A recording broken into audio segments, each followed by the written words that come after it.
Ladies and gentlemen, welcome to another episode of the Fitness Uncovered podcast. Today we will be teaching you how to get big. All right. Huge. As opposed to last time, we were teaching you how to get smaller by losing fat. This time we're here to talk about hypertrophy training. What goes into it, what should go into it, what shouldn't go into it, what you're not doing and what you are doing, right and wrong. So starting with our first topic, we have our list of topics in front of us. Delving into the topic of what hypertrophy even is. Yeah, it's a fancy word.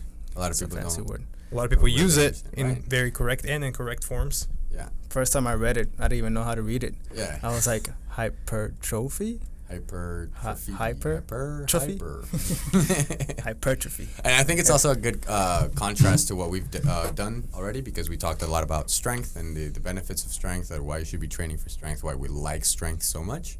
But everybody likes to look good, and I think everybody wants to build muscle, so I think this is a very important topic to tackle. Let's be real. Most people want to get strong because they want the muscle that comes to getting strong. Mm-hmm. Yeah. Mm-hmm. Most people, not everybody. Most. Yeah, most. Yep, I would agree with the most. Absolutely. Okay. All right, so what is hypertrophy? So hypertrophy is the physiological increase of muscle size and connective tissue. Mm-hmm. Right. Right. That's simple. We agree with that? Yep. Okay. Yep. It's just a fancy word of saying you have more stuff. Gaining muscle. Yeah. And having more stuff, more tissues. And I think I'm going to go a little bit deeper into it, just because we've touched on some of these topics before about what causing responses in the body and the intention of doing that. So when what Jose's saying is totally true, so if you take that down to a cellular level, when you have muscle cells and you apply enough force frequently enough and with enough consistency, appropriately, that muscle cell will respond by growing, by getting larger. So that is what we say, what we mean when we say hypertrophy. And actually, when you break down the word hypertrophy, hyper is obviously the excess of, and trophy means nourishment. So excess nourishment to the muscle will cause the muscle to get bigger. So I'm very Shakespearean of you. Yeah. So that's what hypertrophy is. The muscle or whatever tissue, because it doesn't necessarily just apply to muscle. Very important muscle, point. Yeah. Will have hypertrophy. Yeah. Yes, you could even have your heart have hypertrophy. Mm-hmm. Yeah. So, what is already the difference between strength training and hypertrophy training? That's a great question. That is a controversial one. Most people's answer would be the rep range. Okay. Yeah, that's true.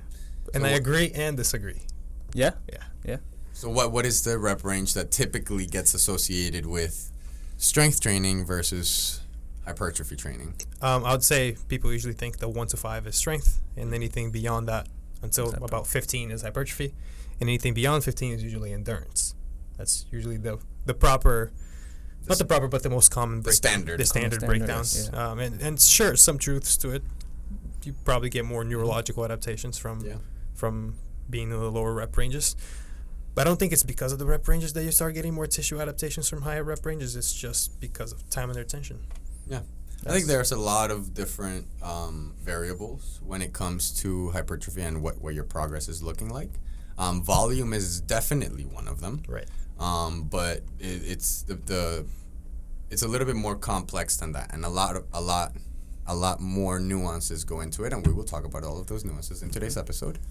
But in general, what I would say, other than the rep ranges, is that strength training is more of a skill-based practice, meaning you could get stronger because you're getting better at moving rather than necessarily building a ton of muscle. So this is something that I talked about recently on one of my platforms, that there is no equation that equates 1 pound of muscle to an X amount of strength gains.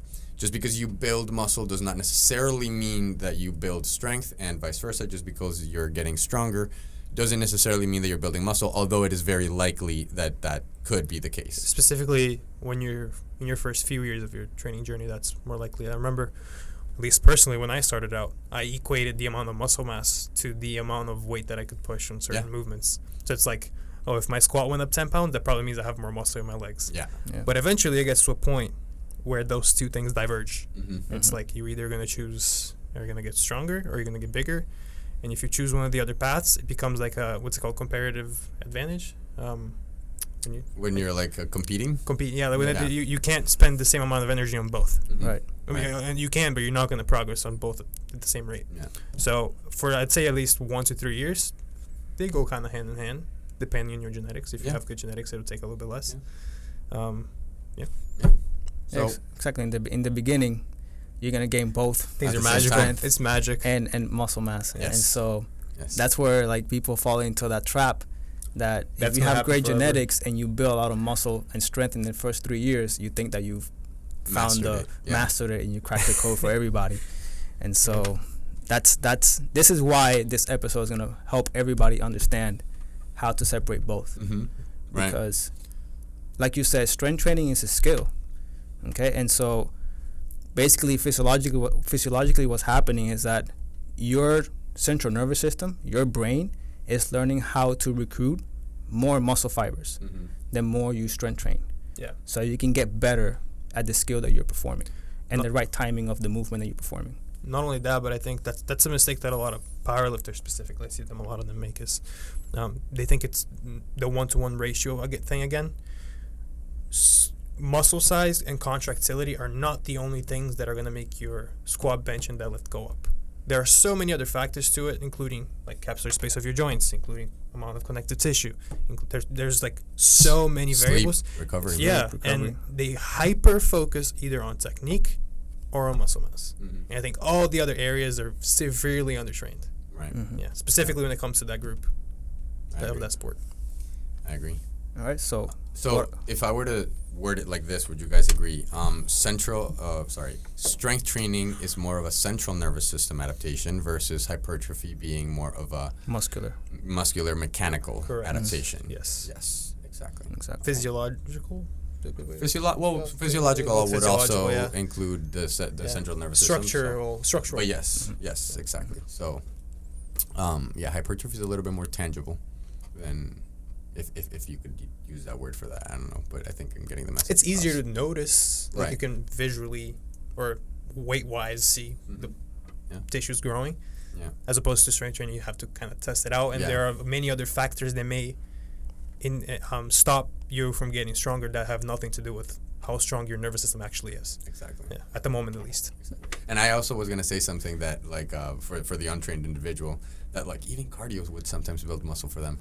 Like that if you're super untrained and you start going for walks or runs, if you might build some quad muscle, you might build a little bit of calf muscle. Calves, Yeah. So I mean, and that's not something that I would ever prescribe as a hypertrophy exercise. So yeah, it's all relative. Specifically for calves. Fortunately. Yeah, it's all relative. So yes. So that's the difference between strength training and hypertrophy training, at least on paper. That is on paper what the difference is. Okay. So why is hypertrophy important? Why would you want to train hypertrophy? To win the Olympia. Yes. If you want to win the Olympia, to show it off to your friends. Yeah. To go to spring break on your trip to Bali. Yeah. And take your shirt off and look good. So self-confidence, huge thing. Yeah. Absolutely. And you know, it doesn't mean that you should hate your body if you don't have the perfect body, because nobody does. And I mean, none of us three look like anybody that's stepping on the Olympia stage. But it definitely gives you a self-confidence of being more able to do the things that you want to do. But there's much more benefits than just the aesthetic part.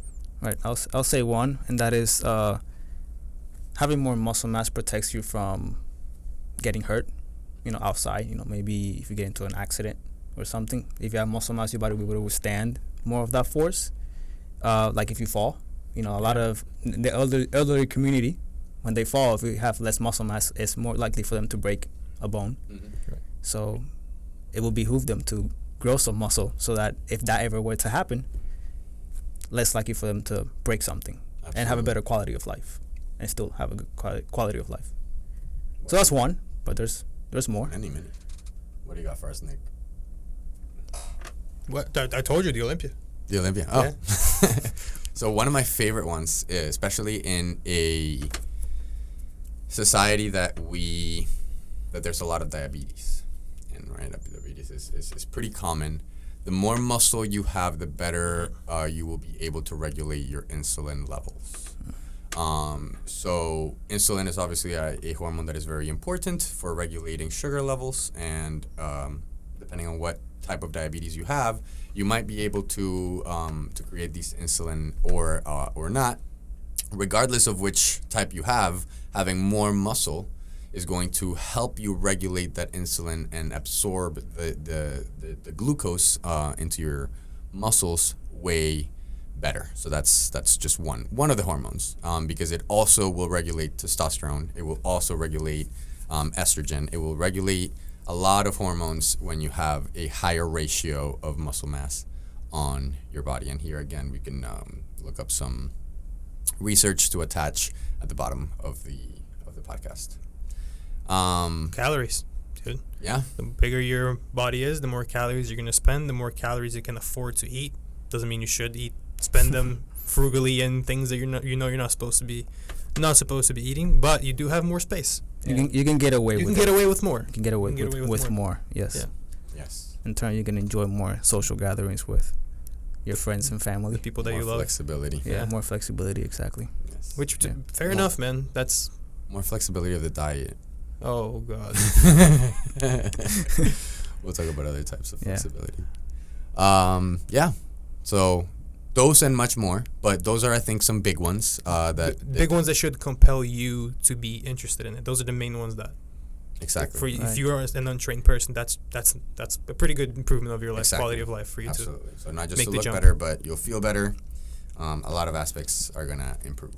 Yeah, so that's in terms of the regular person, but for the athlete, you can turn that muscle mass and make it stronger. Yeah. So you can perform better in your sport. It's more Exactly. it's useful. Protect weight. against injuries, maybe. So Right. Absolutely. Yeah. You can make similar movements or the same movement more effective, more efficient by being able to have more fiber to use. Mhm. Absolutely. So yeah, having more muscle, just the right amount of muscle though, because as an athlete, you also don't want to just pack on muscle, and I think that's a big mistake that a lot of athletes do when they hear about the benefits of having more muscle. They're just like, okay, let me just train like a bodybuilder. right. And there are better ways of building muscle for an athlete. I'm talking about for an athlete. For there are sports, better sports based. Yeah, Yes. yeah. There are Well- better ways of building muscle than having like the typical bodybuilding split or the bodybuilding type of exercises if you are an athlete. Well, also because if they only do bodybuilding style of training, they're not really teaching that muscle how to have speed, how to have contractility at length, how to how to make that muscle do things. That they're gonna need to do. Have the muscle. Right. Yeah. Right. Which is exactly going back to the difference between strength and muscle.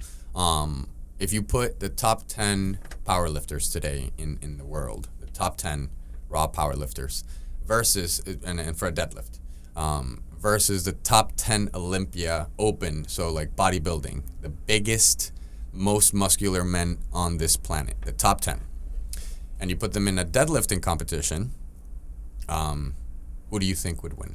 Who will be the powerlifter? Absolutely. And who do you think would have more muscle? The bodybuilder. Absolutely. So that's just a easy way of dispelling that 1-to-1 ratio thing, because it doesn't mean that the powerlifters have more muscle. They've taught their muscles how to lift in that efficient manner that allows them to maximize the amount of force that their muscles are able to produce. The bodybuilders are not training in that manner, so therefore they don't have that skill. Which is why you see, it's funny because you go to the gym and you see like the bodybuilders and they're lifting with much lighter weight than a powerlifter, and they're much bigger than a powerlifter. Mm-hmm. But then you see a powerlifter who's like, I don't know, super light. It doesn't even look like he lifts. That's like the biggest saying. Oh, he doesn't even look like he lifts, and then he's deadlifting like 700 pounds. It's because the efficiency of their nervous system, learning how to recruit all those muscle fibers that they have, is much more efficient than the one from a bodybuilder who is not really training that heavy to teach their bodies to do that. They're just training their tissue to send the signal to grow that tissue. They're not sending the signal to get stronger. Yeah. And so So here's a good way of seeing both. whenever you're training for hypertrophy, you're always looking to make the movement the least efficient as possible, because that's going to place the most demands on your tissues as possible. When you're training for strength, you're looking to make the exercise, the movements, as efficient as possible, because then you will take the path of least resistance to get the task accomplished. One is an internal type of training with an internal focus of causing a physiological adaptation internally, and the other is getting a task done, a task completed externally, which is moving a weight, or a ball, or a bat. Right. Yeah, absolutely. Okay, so what are the benefits? Good.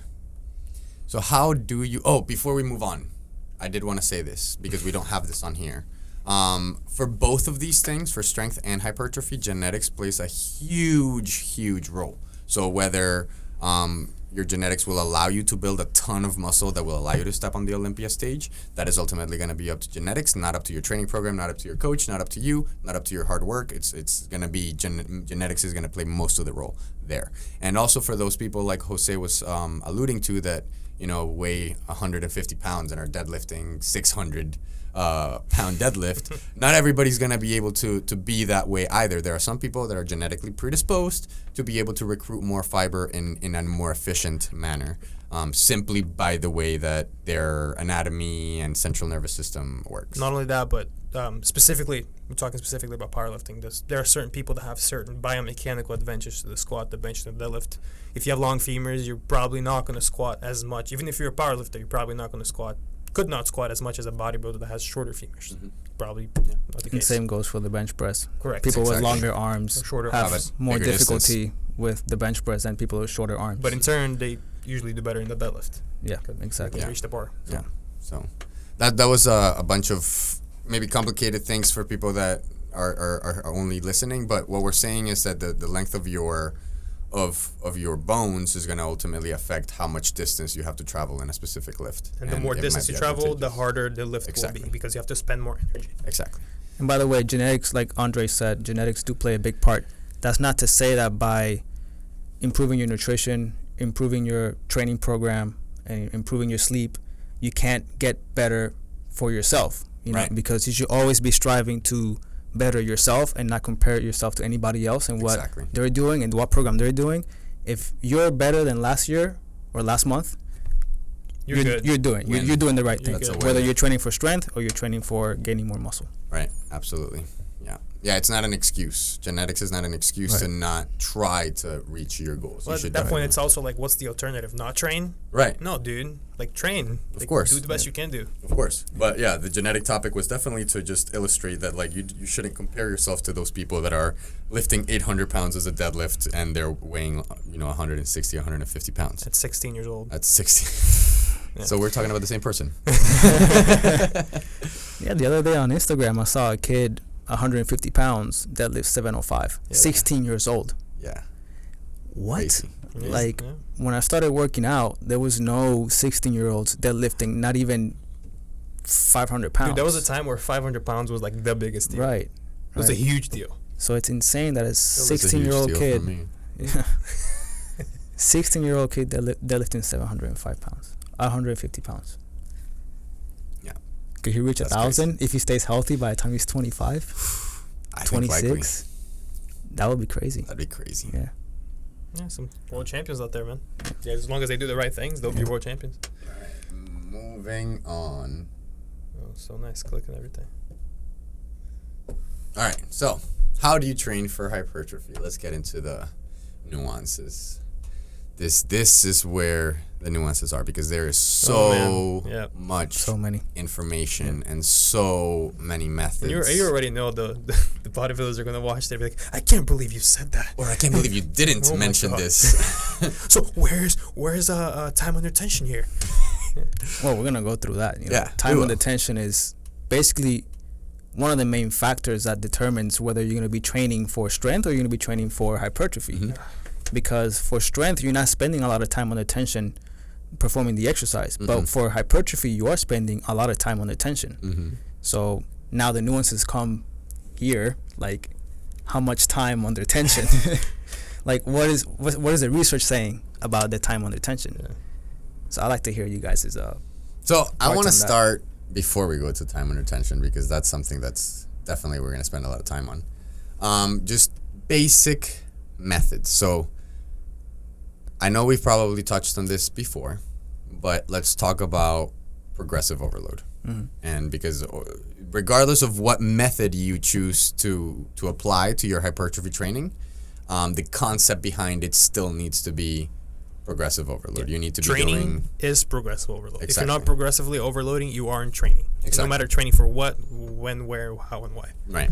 So progressive overload means that week after week, you have to be doing either more volume, more intensity, more of some variable of your training that is going to tell your body that it needs to keep progressing. Because if you remain the same, if you're always doing the same amount of reps with the same amount of weight, with everything the same, then your body accommodates to that, and therefore it doesn't need to further respond and further build the muscle. So progressive overload, number one thing when it comes, other than consistency, number one thing Doesn't when it comes to necessarily have to be hypertrophy. more either. It can be less rest time. Yeah. That's an amazing means Yeah. of progressive overload. Absolutely. Yeah.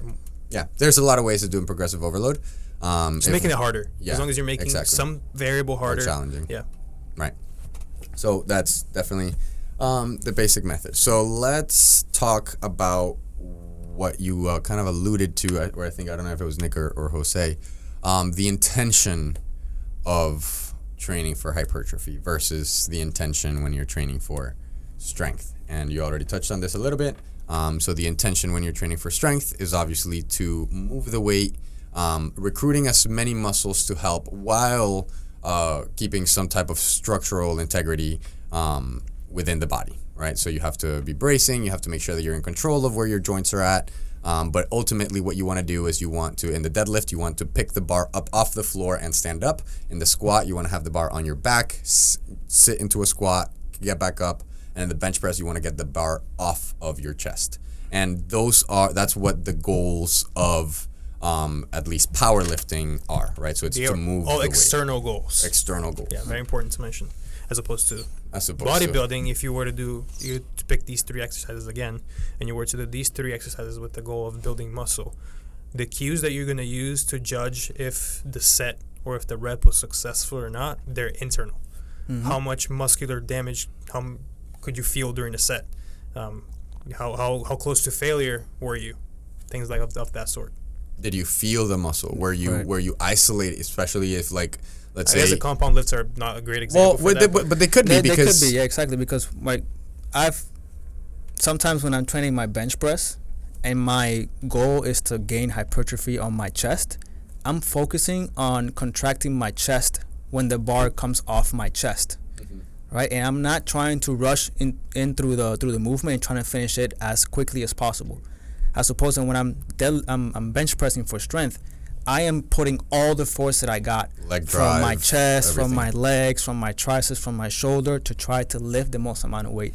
So again, when I'm bench pressing for hypertrophy, I'm coming down, contracting my chest, and I'm coming up, contracting my chest, and I'm kind of relaxing the other muscles in a way.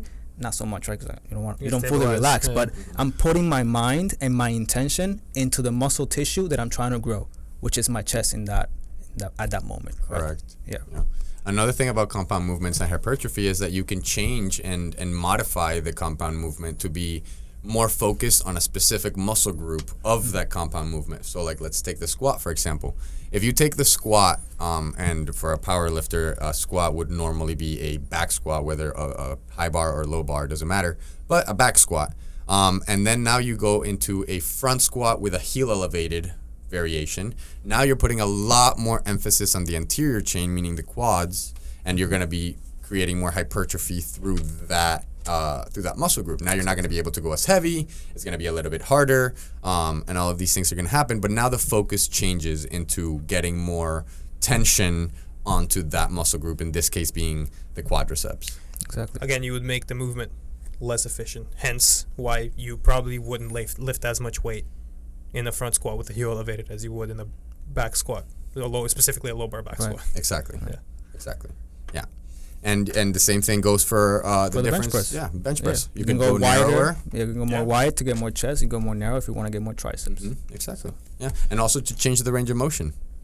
So there's again, as you can see, there's a lot of different variables here that we're talking about, and some of them we're breezing through them, but it's just to get a clear picture of like there are a lot of things that you can do, and it's just about understanding what the intention of the movements are. Yep. So to go back to the intention, what you want to do when you're trying to grow a muscle is to use the muscle that you're targeting as much as you can. In order to do that, you also have to kind of understand anatomically what the function of that muscle is. So, for example, if you are rowing, there's a lot of room for error if you are, for example, trying to target your rhomboids and your lats, and you are not properly using the joints that are responsible for engaging those muscles, which is the scapula and also the humerus for the lat. But if you're only doing a row, I'm not gonna like play it out because some of the people are only listening, but if you're only doing a row where you're leaving your shoulder pushed forward and the elbow is the only thing that's bringing the weight back, then you're not targeting those muscles that you're ultimately, meaning to target, meaning to cause hypertrophy in. So it kind of gets lost. So it doesn't become about moving the weight like powerlifting would be. It becomes about contraction of a muscle. Right. Yeah. And when you watch these bodybuilders, and of course you see them that they use lighter weight, but it's because that they make the light weight feel heavy. And so it doesn't matter how much weight you're using. What matters is if you're using the muscle that you're trying to recruit, and then you're taking it to fatigue. Exactly. Right.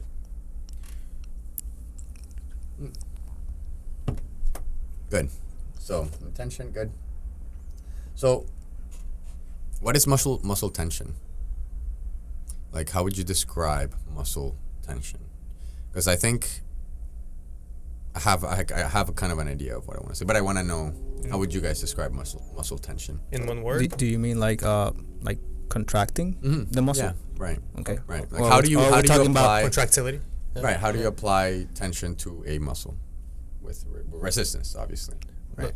With resistance, Not with necessarily. your own with your own force, your radiation, like, right? Like I'm contracting my biceps right now isometrically. Right. Yeah. Right. So it's just a contraction of the muscle cell. The muscle. Yeah. Do you want to feel it? Yeah, definitely some tension in there.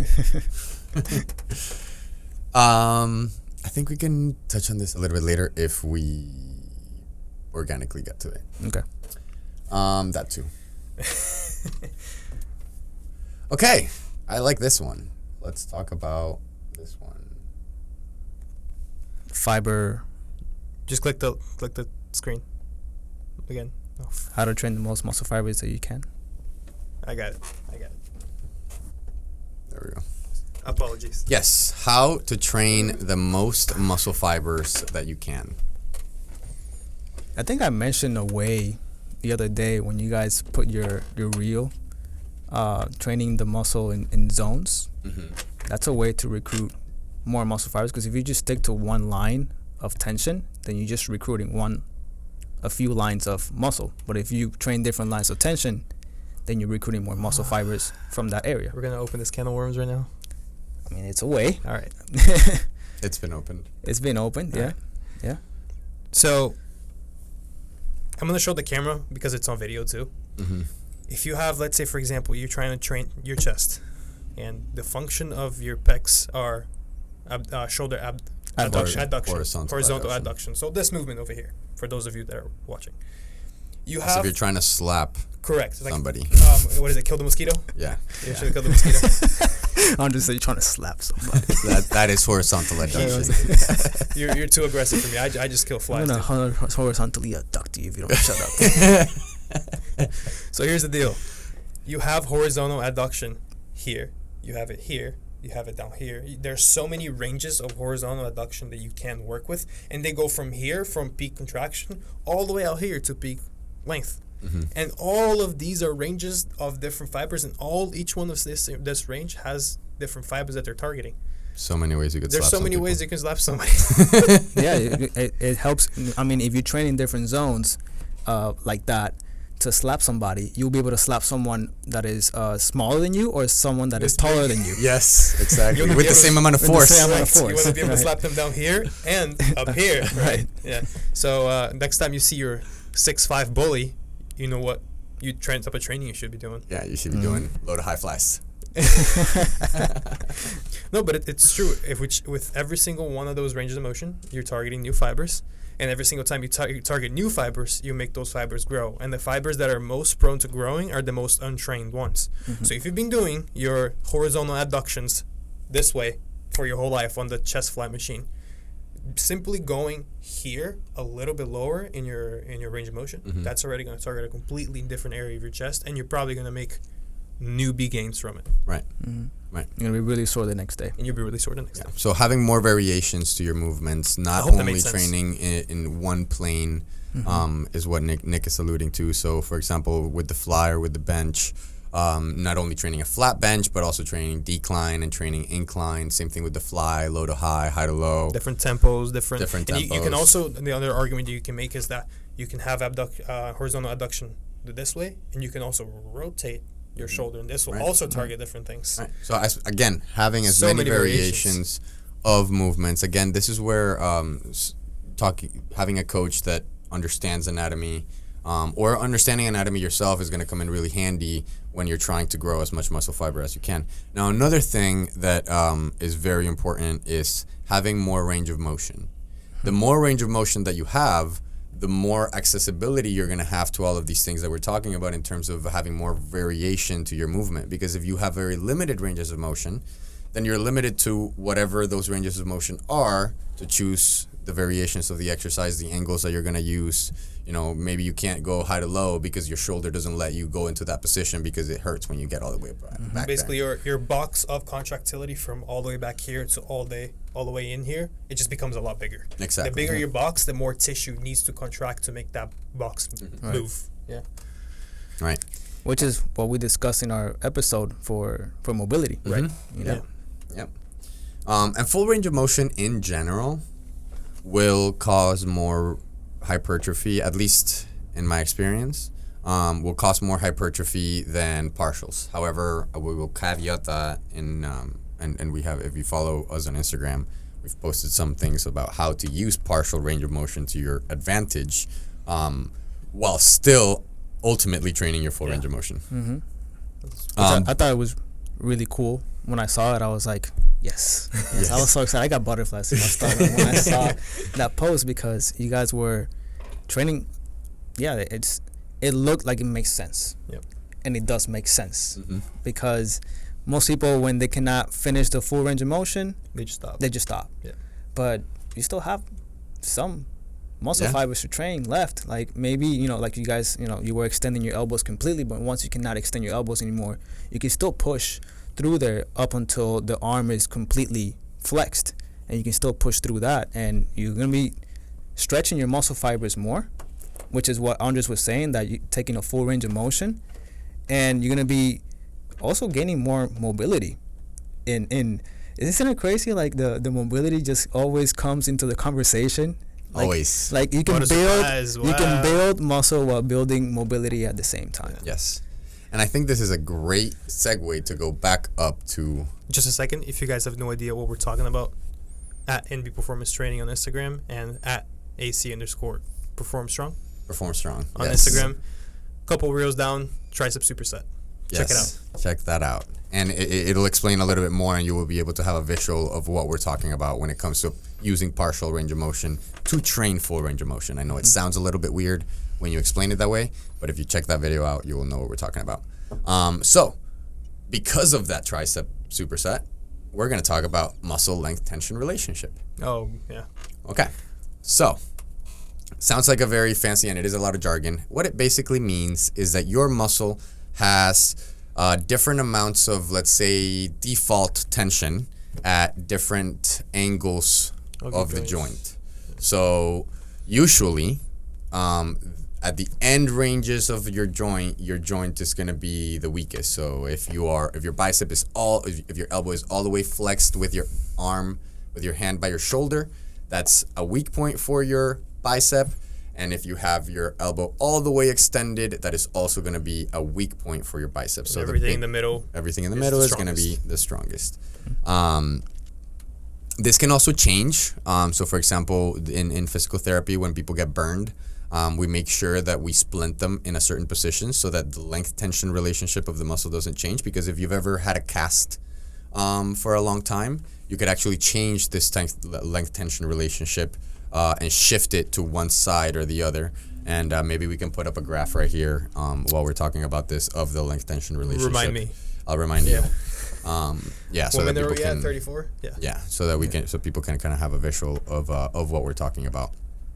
And also we'll talk about the fiber orientation, because what we're talking about with those different fly variations and those different variations of angles is that muscles have different fibers that kind of are oriented in different angles. And in order to hit all of the fibers, I'm not saying that some people say like, if you want to hit your upper chest, like your lower chest won't contract. Everything's going to contract, but you can definitely put more tension in certain fibers if you change the angle of the way that you perform a movement. Again, another reason why variation is extremely important when trying to create hypertrophy. Yes. Yeah. Yes. So then there's a missing link in a lot of programs and in a lot of training. Most people are spending their time on the mid-range, and they're not spending enough time in the end range and the short range. And so if you could strengthen the end range and you can strengthen the short range, you can end up strengthening more of the middle range. Absolutely. So if you want to break a plateau, let's say on your bicep curls, I mean, there's bicep curl competitions. Sure. If your weakest area is the end range, then you should spend more time in the end range. Right. Absolutely. So. I'll add something to that too, because your body has like a governor, pretty much. Where if you've ever heard the story of a woman lifting a car to save her kid that's burning in the burning car, right? That doesn't mean that woman all of a sudden got a ton more muscle and was able to lift this car. It means really that her central nervous system assessed the situation and realized that the risk of her getting injured was lower than the importance of her saving her child. So it overrid this governor that I'm talking about, and it allowed her to tap into her full potential of contraction and lift the car and save the child. So going back into that length tension relationship, if you have if you increase the sides of the ranges of motion, your joints are going to feel more stable. Of the graph. Of the graph, right. For you to understand everything that we're talking about, you have to understand the graph first. So we'll definitely have it. I'll have it up, but so but I'll explain it in simpler terms. The reason that wrist straps help whenever you're benching is because wrist straps give your body some stability. Right? Wrist straps or wrist wraps? Wrist Wraps. Wrist straps. Not straps is the one that... Yeah. No, Right. wrist wraps, yeah. It's for pulling. Yes. Wrist wraps. The reason that they work is because they provide your wrist with stability that they wouldn't otherwise have during your bench press. And then your body allows you to push more because it feels more stable.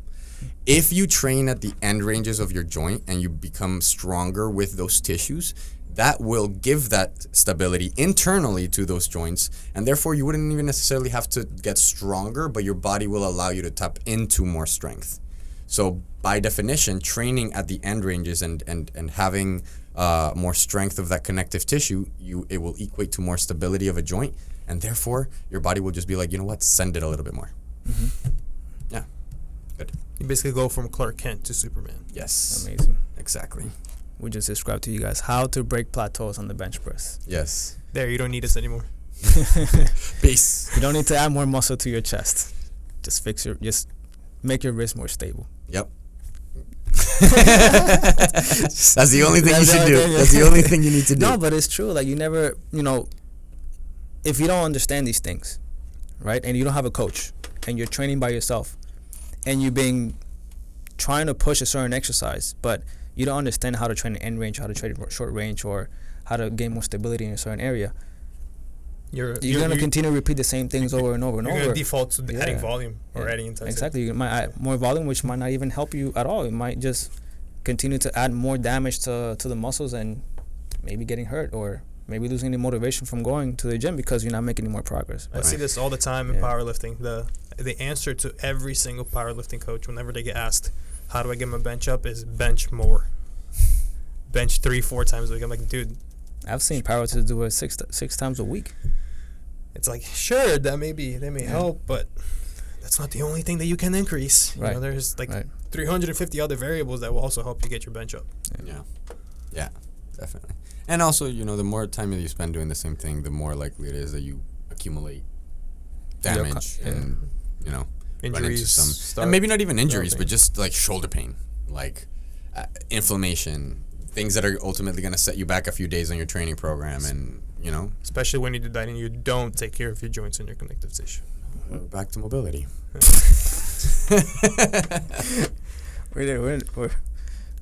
We're mobility uncovered. We're not fitness uncovered. You gotta give me one of those one of your horizontal adductions laps every time we make. You give him the adduction, I'll give him the abduction. Oh shit! Damn. All right. I don't want to sit in the middle anymore. So, what role does total volume play in hypertrophy? And let's divide like volume when it comes to a specific workout versus like a weekly type of volume. Because I think that a lot of people, when they read certain types of research, and they'll say like, oh, you should be doing this many sets. 22. Right. These many sets for hypertrophy. They kind of are like, okay, so I have to fit that many sets into my workout, depending on what split they have. So I think that this is a good topic to talk about. But there are also some nuances with volume. This is a huge one nowadays because now you're starting to get the shift again to the one set To per failure. exercise, to failure per Said high exercise intensity to failure. Yeah. versus the people that still claim that 22 to 24 sets per something like that, to 24 per muscle group per week is the optimal hypertrophy range, depending on the research that you read. Yeah, I've read research that from 12 all the way up to 30. Wow. So there you go. Have fun with that. Yeah. Like if you read that research and this is like, okay, what do I do with this? So then, where do we start with this? Because when it comes to volume, it's all dependent on the person, right? And it's also depending on your genetics. And so Andres might need, 12 sets for biceps for his biceps to start responding to grow again. I might need 5. Lies, I might need like 24. Who knows? Right. Who knows? But then it always goes back to the progressive overload principle. What were you doing before? What were you doing before? Exactly. And also it's genetics, and it's also like how long you've been working out for. Because if you're a beginner and you start with 24 sets on the biceps, wow, that's recipe for getting hurt. Also, or how long are your sets? How long are your sets? Yeah, how long are your sets? Are you doing 15-second sets, or are you doing minute and a half sets? So here's my and how effective is it? How effective? Yeah, how effective is it after set 3? Here's a thing that I was thinking about that completely messed me up. It's like you get one person that, because they have more capsular space, for example, on their elbow. Sorry, I'm bringing up mobility again. But hold on, I'm gonna tie it all together. If because of how much more space they have on their elbow, their curls are 0.002 seconds longer, and they do the same amount of volume. Two people that have the same amount of volume, one has more elbow space than the other. Because of that extra elbow space, they're going to spend more time curling. So that difference, put that in like 10 years. How much of a difference is that in bicep growth? It could be a substantial difference. Significant. That's crazy to me, man. Yeah. That's a compounding thing that I was talking about. Compound interest. Yeah. And that's exactly what this is. Like whenever you are making these small changes, that's why these small changes make such a big difference, because massive results don't require massive action. They require a lot of small changes, a lot of small actions that compound, accumulate and compound to massive results. And that's what I think a lot of people miss with any sort of training, not just hypertrophy, but with any sort of training, or even lifestyle, building a business, building, a family, changing habits in general. Small changes are definitely the best way to go. So to that analogy that I just gave, or that explanation, you're literally adding volume by adding space in your elbow, in the span of time. Yeah. You just confuse the hell out of everybody. No. You're not confusing me. I know exactly what you're saying. It's just I'm thinking about it, now it goes deeper, right? Because the more space you have, the more time you have. And it's like I'm going back to like, I don't know, quantum Yeah. Exactly what I'm quantum thinking. mechanics, like exactly physics right. and stuff like that. And it's like, whoa. Like It makes so much if sense. I have more space, I'm gonna have more time under tension, more growth. It's, oh my gosh. And it's like, when you started working out, you never thought that it could go that deep. Yeah, exactly. It's like, oh, let me You know? do some curls and grow my Right. biceps. Right. So you just saw the biggest guy in the gym, and you saw him curling 25s, 30s, 40s, and you're like, oh, I'm gonna do the same thing. He has those arms because he does that, so I'm gonna do the same thing. But then the deeper you get into the training, it's such a science, and it covers everything, that physics, it covers biomechanics, it covers physiology, anatomy. Man, It's this just field so is many huge, things. man. It's so This many field things. is massive. Yeah.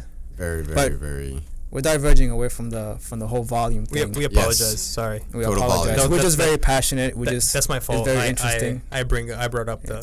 So just to wrap that one up, because we could go super complicated with this, but in general, the volume that you should be doing should be a little bit more than what you're currently doing. A good place to start if you've never worked out before, 12, 10, 12 sets per week. That does not mean that you have to do all of those sets in one workout. You can distribute that. If anything, I prefer when people are starting for those sets to be distributed, because let's look at it this way.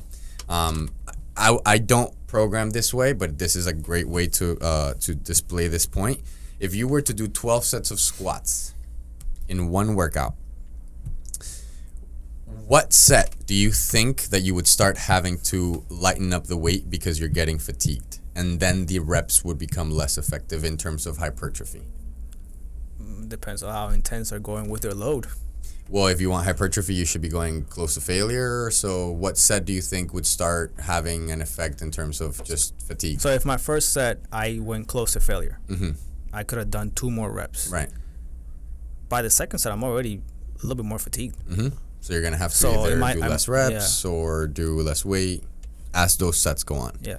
However, if you distribute those into, let's say, 3 days where you're squatting 4 sets, the total work, meaning work is load versus rep times rep and also time, is going to be greater. You're going to end up doing more, even though you broke up the sets. You're not going to feel as fatigued. You're not going to get as big of a pump. You're not going to. All of those things are not going to happen as much as if you were to do it all in one session. But overall, your total volume is going to be greater. What do you guys think about that? Because I like usually starting people off like that, where I break up their You break volume. up their volume. Yeah. And you usually start with 10 to 12 sets. Around there, depending on what they're currently doing. Yeah. Sometimes I agree with that. sometimes I even go to 8 because Yeah. some people are, Some people especially are with at legs. less. Yeah. Yeah, some people are. Because if you think about it, that's like 2 exercises of 3 sets Yeah. twice a week. Yeah. Yeah. That's totally doable. Yeah. Yeah. Specifically for if they're not compound lifts. That's Exactly. There's something actually that is a skill that, as you continue to get better as a trainer, you learn how much volume the client needs. Because if you just stick to a number, so I'm just gonna give 10 to 12, or just gonna get 8 or 6, like it might work, it might not work, right? I mean, for Andres' experience, it works because he knows when he's there with someone, he knows how much that person can push, right? But let's say someone is working out by themselves, maybe 12 might be too much for them, especially if you just started out working out. And so like 12 sets of squats, even like when you break it down, let's say in 3 days, 4, 4, 4, Monday, Wednesday, Friday. On Monday you do squats. By Wednesday, if you haven't slept enough, or you haven't eaten enough, or you never trained before, by Wednesday you're still pretty sore. So you might have to skip the squats for that day. Maybe you can do squats, but go at a lighter intensity. Or different variation. Or different variation of it, right? And so, yeah, these things are definitely something that's why we always recommend to hire a coach, so that he can tell you how to manage that situation. Exactly. Coach, You know? a coach recommend you to hire a coach. Huh? A coach recommending you to hire a coach. Yeah. What a concept. I'm just kidding. I mean, No, but it's true. You know. I mean, it's the truth. I mean, we're trying to be as safe as possible, It is. right? It Because I remember when I started squatting, I was following a program from a magazine from Muscle and Fitness, and the program was 16 sets of legs for that day, of quads for that day, and I did 16 sets. It was a great workout, let me tell you, because I was sore for 2 weeks. Yes, the 70s. 2 weeks. I could not hit my legs for 2 weeks. I could not even play basketball. And I love playing basketball. And so I waited 2 weeks to hit my legs again. Yeah. So That's another reason why I like to break it up. yeah, you got a little bit of recovery in Yeah. between the days. Exactly. Yeah. So that's the thing. It's like sometimes you kind of have to go by feel, because if you're too sore, you might have to give a couple more days to rest. And how many of those 16 sets do you think were junk volume? Considerable? After, like, if I were to go back to that time, probably the last 14. Because by the first 2 sets, my legs were shaking. Yeah. Right? I already had an amazing pump. I took those to close to failure as much as I could. The other I was just pushing through because I was tough, quote unquote tough, and I was working out with my buddy. So you can't give up in front of your buddy like that. Right. If not, Right. they'll make fun of you. Comparing sizes, Right. leg sizes. I think this is another time, I think this is going to happen sometimes where we repeat certain concepts, but not everybody listens to every episode. Right. So, I think it was one of the first episodes Although that we we should. discussed this in. The minimal effective volume is something that would answer this question perfectly. What you're looking for in terms of how much volume you should be using is as little as possible to cause the most amount of change. Now listen to that sentence carefully, because I'm not telling you to do as little as possible. I'm telling you to find the place where if you do less than that, you're going to start seeing less results. But if you do more than that, you're not necessarily going to see more results. And you're adding fatigue. exactly. Which is going to hinder your recovery enough to the point where you can't hit that same muscle again in a time frame that would be optimal for you to grow more. Right. That was a stretch, but when it comes to building muscle, double the work does not mean double the results. So minimal effective volume means finding the right dose to get the most bang for your buck. So playing with that line where, like, okay, if I do more than this, then like those sets are not really going to add to my progress. They're just going to take away from my next training session. But if I do less than this, then I might not actually progress. Right. So you have to find that place, and usually that place is a little bit more than what you did before or what you're currently used to. Okay, good. I wanted to give that because we always agree. We all come from the same belief.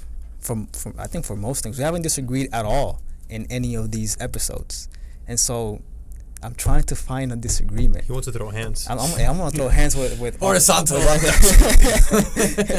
because I know what Andres is talking about with the 10 to 12 sets, and I don't disagree with it, but it depends on the person too. Like, I can't give 12 sets of squats to someone at RPE 7 to 10 that has never squatted before, or has never done any kind of leg workout before. Right.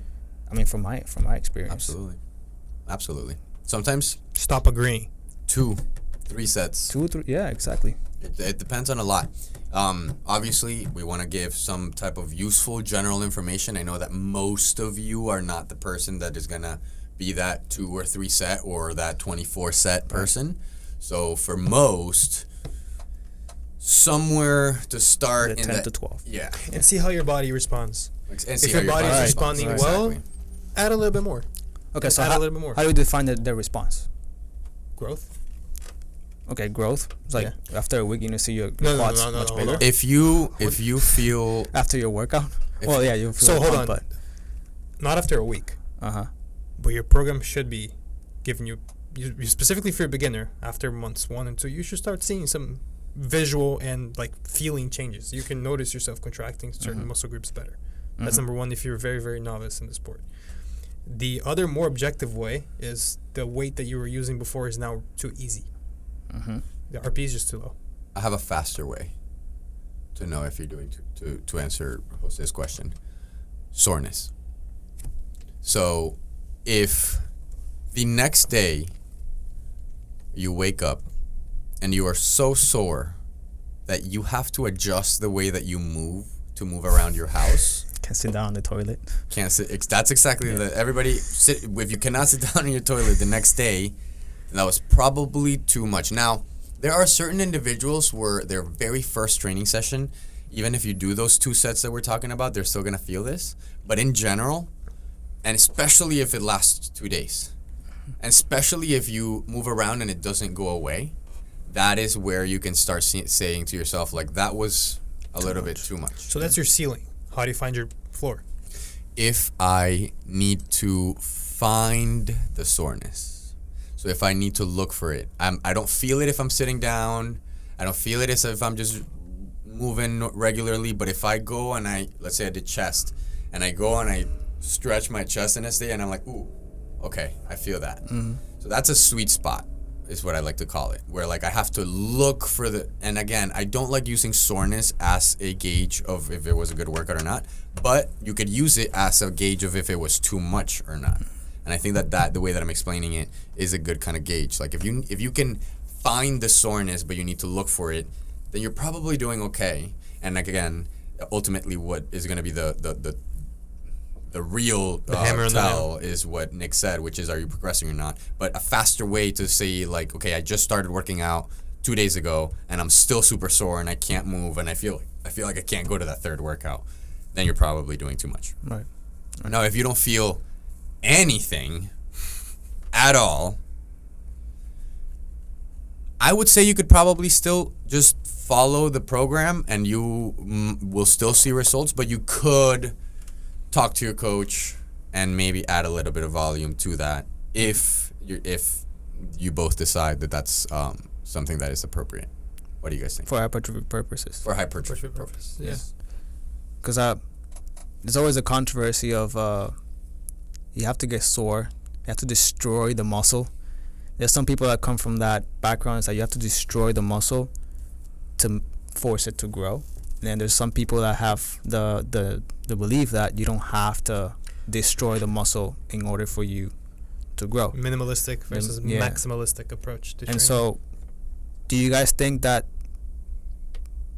the people that have to destroy the muscle or think that have to destroy the muscle is because the genetics are worse than the people that have greater genetics, that they don't have to push themselves so much to really send a signal for that muscle to grow? I think that's a very big part of it. I think that genetics definitely has something to do with the way that your body responds, because I definitely see, like we're talking about with the calves the other day, like there's some people that don't need any volume or anything like that to grow. But ultimately, I mean, I feel like you should be taking some things to failure. Like, that's a hard question to answer, because if we give an answer in general, then I feel like people will apply it to every single set, and I don't think that that's necessarily the answer. Mm-hmm. I like to take most of my sets 1 to 2 reps short of failure. Now, again, that's where training experience comes in, because then now you have to sometimes push to failure just to recalibrate that gauge of how far do I need to go to get to true failure. Because if you're always like stopping at 12 because you think your failure is at 14, but you've been getting stronger, and now your failure is really at 18, now it's not effective. Mm-hmm. So most of my sets, I like to keep it 1 to 2 reps short of failure, but I do think that in every workout, there should be something that is taken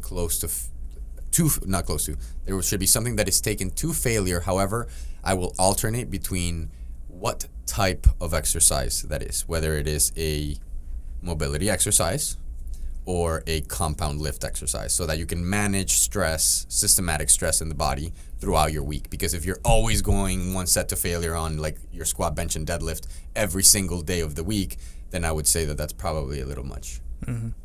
Yeah, same. Like, definitely you can't increase your mobility in 1 session plus more strength plus more muscle mass plus more conditioning. Like, it's just too much for your body to recover from. So you have to pick and choose depending on your goal for that block of training that you have. Right. Yeah.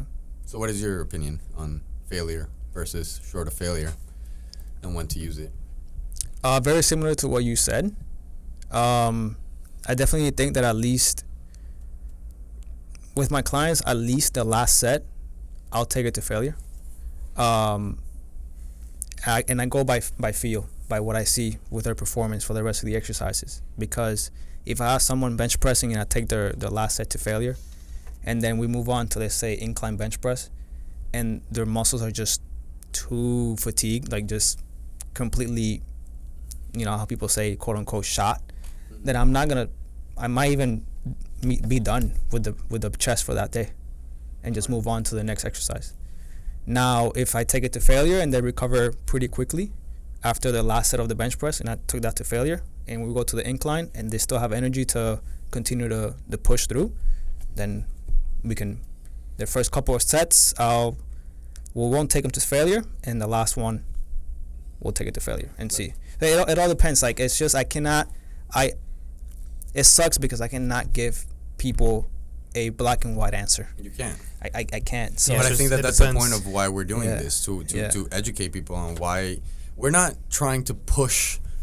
And this is somebody commented on my Instagram. They were like, "Stop selling me my own time. I can work out of the gym by myself." And I'm like, I'm not trying to make people think that like you can't get results without a coach. But what I think we all agree on is that it is so much easier when all of these nuanced topics that we're talking about, like we're spending so much time ingesting this information, digesting it, and then coming up with a system that is useful, where somebody's showing up to the gym and just doing something random or doing the same workout all the time just doesn't, is not going to work out forever. And you're going to stop seeing results. You're going to hit plateaus. You might get injured. All of these things happen. So we're just trying to build value to proper training, because the difference between improper training and proper training in terms of the benefits that you get is astronomical. So there's a tunnel. You're at the beginning of a tunnel.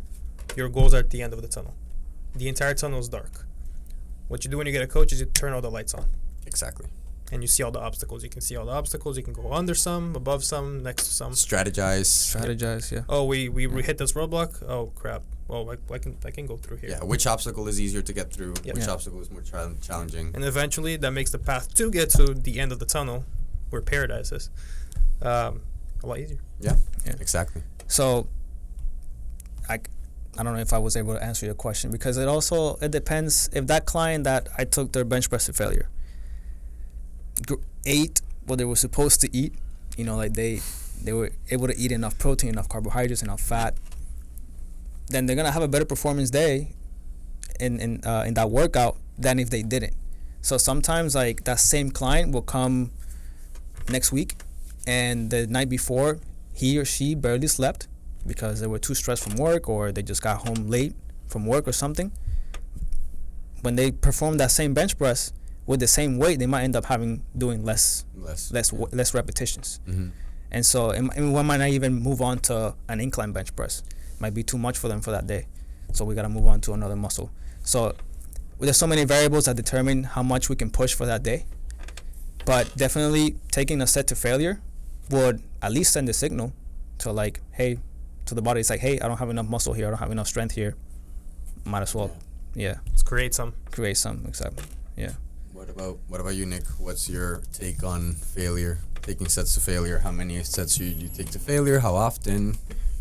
Depends on, obviously, who the goal of the client for the at least for the block is. I tend to train people that are more performance oriented, so it's less likely that we are looking for internal cues. But a good general rule of thumb that I use even on people that have more like a 50-50 block, usually like either a bodybuilding or a powerlifting off season, is I do mobility, I prime the joints, movement practice, whatever movement it is. If you're strictly training for hypertrophy, you need way less to none of this movement practice. And then before you leave the gym, we take whatever variable we want to increase the most to failure. So if that's your bicep size, then we're going to take your biceps to failure. If that's your chest size, we're going to take your horizontal adduction to failure. That's a decent system that seems to have worked. Yeah. Mm-hmm. Yeah. So I think we're That's pretty much all in agreement that failure is something that you should be approaching. Maybe not in all of your sets. And not always, not the whole year, not every set, not every workout, Exactly. not every session. And not for the same movements. Not But for if the same you've never modalities. done it before, or if you never had a time period in training that you have done it for an extended period of time, you could probably benefit from it. Yes. Yeah. Yes. And like I said, you should be doing that just to know where your failure is at every now and then, just so that you don't get comfortable with the numbers that you have. Because I see a lot of my clients, they'll have their program sheet, and it says, oh, well, last week I did 12 with 40 pounds. So let's go for 12 with 40 pounds. And they just do 12 with 40 pounds because they've been doing 12 with 40 pounds for the past 3 weeks. And that's just what they do. That's what it says on the sheet. And that's what I'm going to do. And But- that also that becomes a deload at some point. That way that if they keep doing the same thing over and over again, Yeah. it's like it there's literally deloading. becomes a deload. You could lose muscle. So retesting and recalibrating, I think is the right word. Recalibrating, so figuring out like 12 might have been hard for you in the first week, but maybe by week 3 you could do 15, and you don't know it unless you put in the effort to do that. Now, before we move on, I also think that we need to explain what true failure is, because failure is not, can you keep moving the weight up and down? Failure is, can you contract the muscle the way that, again, going back to the intention, can you contract the muscle that you're targeting the way that you are meant to be contracting it? So, therefore, let's talk about a bicep curl. A bicep curl, if you are keeping your elbows in the same space in like next to your rib cage, let's say, because in a bicep curl you should not be letting your elbow come forward too much because you take the tension off of the bicep. As soon as you start having that range of motion fail, and maybe you can't complete even a half rep, that is what I would call a failure set, where you cannot no longer complete the movement within the parameters of the intention. So a full range of motion of it. That could be it. I mean, you could allow for some partials, but you have to understand that Okay. failure is not like that. I can compensate. I can move. My shoulder is helping now, and I can still get the dumbbell to come up to my shoulder, so therefore I'm not failing yet. That's not failure. Failure means when your muscle, when your bicep fails, in that case of the bicep curl. That is failure. Because at that point you just lose the intention. Yeah. Like you'd switch the exercise from an internal cueing exercise to cause internal changes to an external cueing exercise move to weight. get tasks accomplished. Exactly. Mm-hmm. Yeah. Right. Good. Okay, so this is a hugely nuanced one, but I think we're going to have fun with this one. So what is the best rep range for hypertrophy? The best. I don't like that word. I put it in there on purpose like that. The best rep. So Isn't there research that shows there is that plenty. there is I think it says between 6 to 30 reps. As long as you take it to failure, you're gonna send the signal to increase hypertrophy. So From like 30 to like what? 70%, 75% of your max or something like Yeah, that. I don't yeah, remember the one rep exact max. number, but So at least it's 30%. have another introduction here. Interjection? Yeah. Intervention. If you watched our video on Instagram of us doing the continuous tension set for abduction, which we were saying hi to the whole gym, how the heck do you define a rep in Right. that exercise? What Yeah. even is a rep? yeah, that's a hard one. Because that answer is highly dependent on what you consider a rep or not.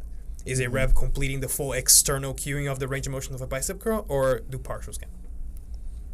Yeah, that's So we're talking about time under tension. time under tension. Then revert back to time. Yep, time under tension, So which that- we'll talk about. So I rep it. So That's how you answer that question. I think it's less about the number of reps. It's more about But I think we should talk about what research says, just so that people understand Okay, sure. why research says what it says. Yeah. And then we can break it down into why maybe that's not necessarily all you need to be looking at. Right. So, as Jose said, most of the research that you read out there, there's some 6 to 30, but most of it will be somewhere between 8 to 15 to 20 is like what the standard hypertrophy range.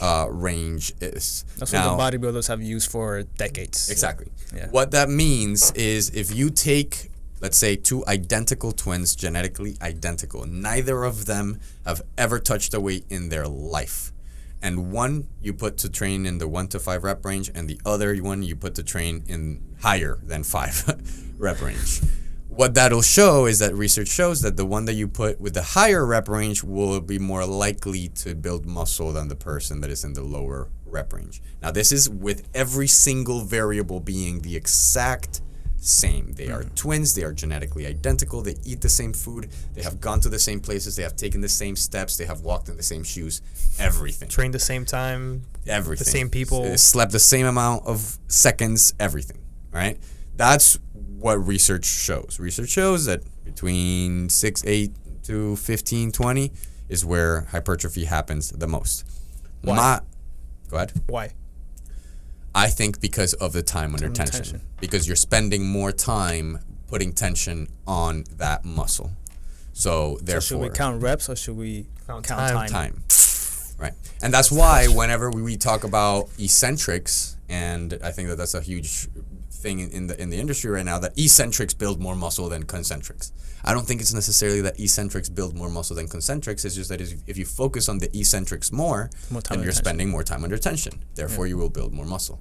Also, novelty. So we're talking about a lot of things here. I think we should slow down a little bit. It's crazy because you went ahead like a train. Like wait, let me slow down. Yeah. So we were gonna get into a black hole on that one. Concentrics and eccentrics. Concentrics is what's a concentric and what's an eccentric? Right. That's what I was gonna go into. So a concentric contraction is when a muscle is shortening against resistance. So in a bicep curl is whenever you are lifting the weight. An eccentric is when the muscle is lengthening under load, so when you are lowering the weight. And the amount of time that you spend in either one of those contractions is going to ultimately give you the amount of times the reps that you're doing for that set is going to give you the time under tension. Don't forget isometric. And don't forget isometric. There's another type of contraction. It's called an isometric contraction, which is where the joint is not moving, but the muscles are contracting. Okay, good. So that was a good definition. I think that was pretty simple. So the reason why I was saying that there's research that shows that eccentrics will build more muscle than concentrics. It could be true. It could be that eccentrics do build more muscle than concentrics. However, when it comes to research, there's a lot of nuances to like things that they're not taking into account. So I would chalk it up more to they're spending more time under tension.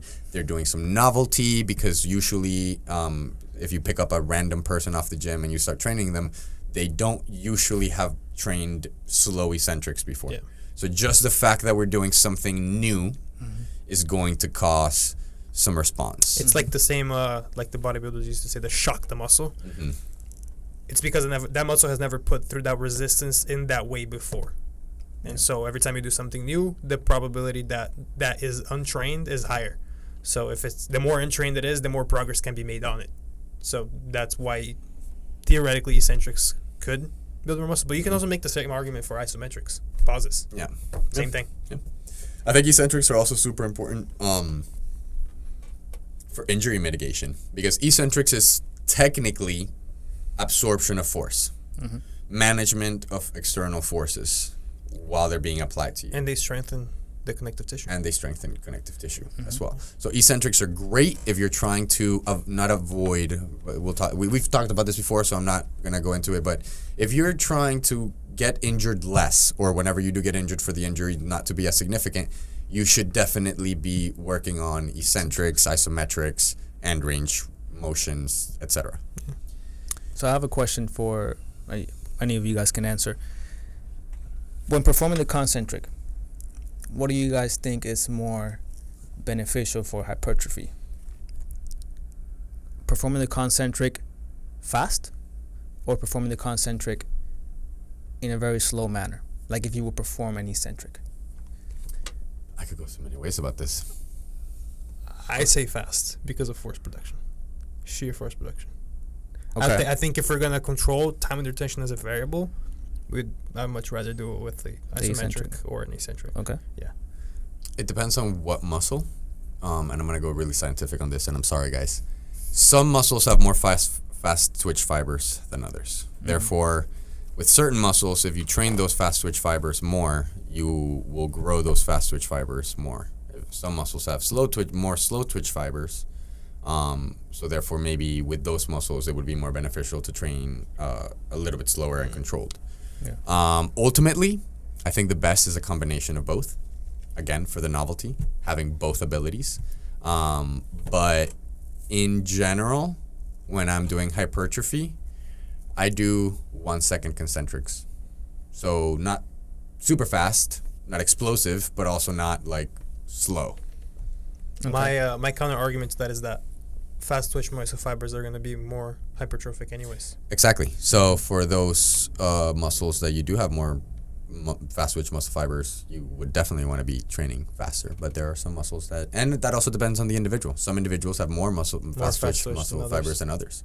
So that's a super nuanced question because none of us can figure out how many fast muscle Science fibers. hasn't figured it out. Yeah.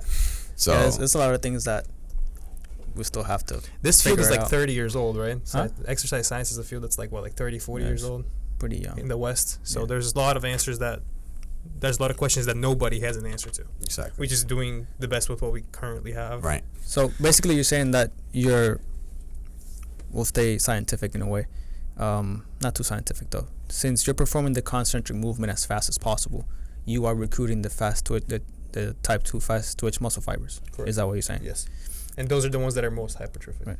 What about if you are performing that concentric movement very slow? Let's say you're coming up in 3 seconds. Yeah. 3 second concentric. And let's say you are recruiting the type 1 fibers because you're not going so fast, right? But then as you start fatiguing, the type 1 fatigue or whatever, you have to produce more force, right? Turns on the so other fibers. You might end up turn on the others. Turn on the other fibers. Yeah. So wouldn't it end up being the same? Yeah. Yeah, but you just spend more time. But we're looking for hypertrophy. And time. We're not looking to I mean, we're talking about hypertrophy. So for hypertrophy purposes, fast or slow? I'll also say this. For a beginner, I'm not going to start doing fast movements because I want to make sure that, especially for hypertrophy, well, for anything, but especially for hypertrophy, I want to make sure that we're not losing the intention. And the faster you go, the more chance there is that you lose the intention. Right. So, again, how much training experience does that person have? How well do they move when they move fast? How much weight are we using? Because if you're able to move something really fast in a concentric, then the eccentric might not be. Then you might want to be only focusing on the concentrics for that, right? Because you're not going to be overloading the eccentrics too much if it's light enough for you to move super fast with a concentric. Does that make sense? Right. For internal cueing purposes, I think it matters less. Yeah, that you're correct. Yeah. Right. So I think, again, like I said, a combination and this is my answer for everything, by the way. A combination. It depends, and usually for most people, I will most likely do both at some point. Mm-hmm. Not at the same time, but I will most likely have combinations of faster movements, of slower movements. That is the novelty aspect of hypertrophy, that your body does respond the most to things it hasn't done before. So both are correct, just depends on the situation. Yes, I think so. Yeah. I wanted to find a disagreement. I'm just trying to throw hands today. You're being devil's Yes. advocate. I think that was almost there. Almost there. Okay, so because we just talked about what we just talked about, does that mean that if you train within the 1 to 5 rep range, you're not going to build muscle? So that's a very good question. I would like to answer it. So if you're doing 1 rep, but you're taking 2 minutes to complete, that's enough time on the attention to set some hypertrophy. Sure. Yeah. Yeah. Yeah. So yeah, you can build more. That's the whole premise You can build behind more muscle. continuous tension sets. Yeah. And not just that, but how many reps are you doing of pills and rails? What's a rep of pills and rails? I just opened up the mobility thing again. Yeah. The answer is always going to be, what the heck is a rep? Yeah. Yeah. No, but what I'm saying is that usually, like, okay, let's say a pills and a rails is 1 rep. Okay.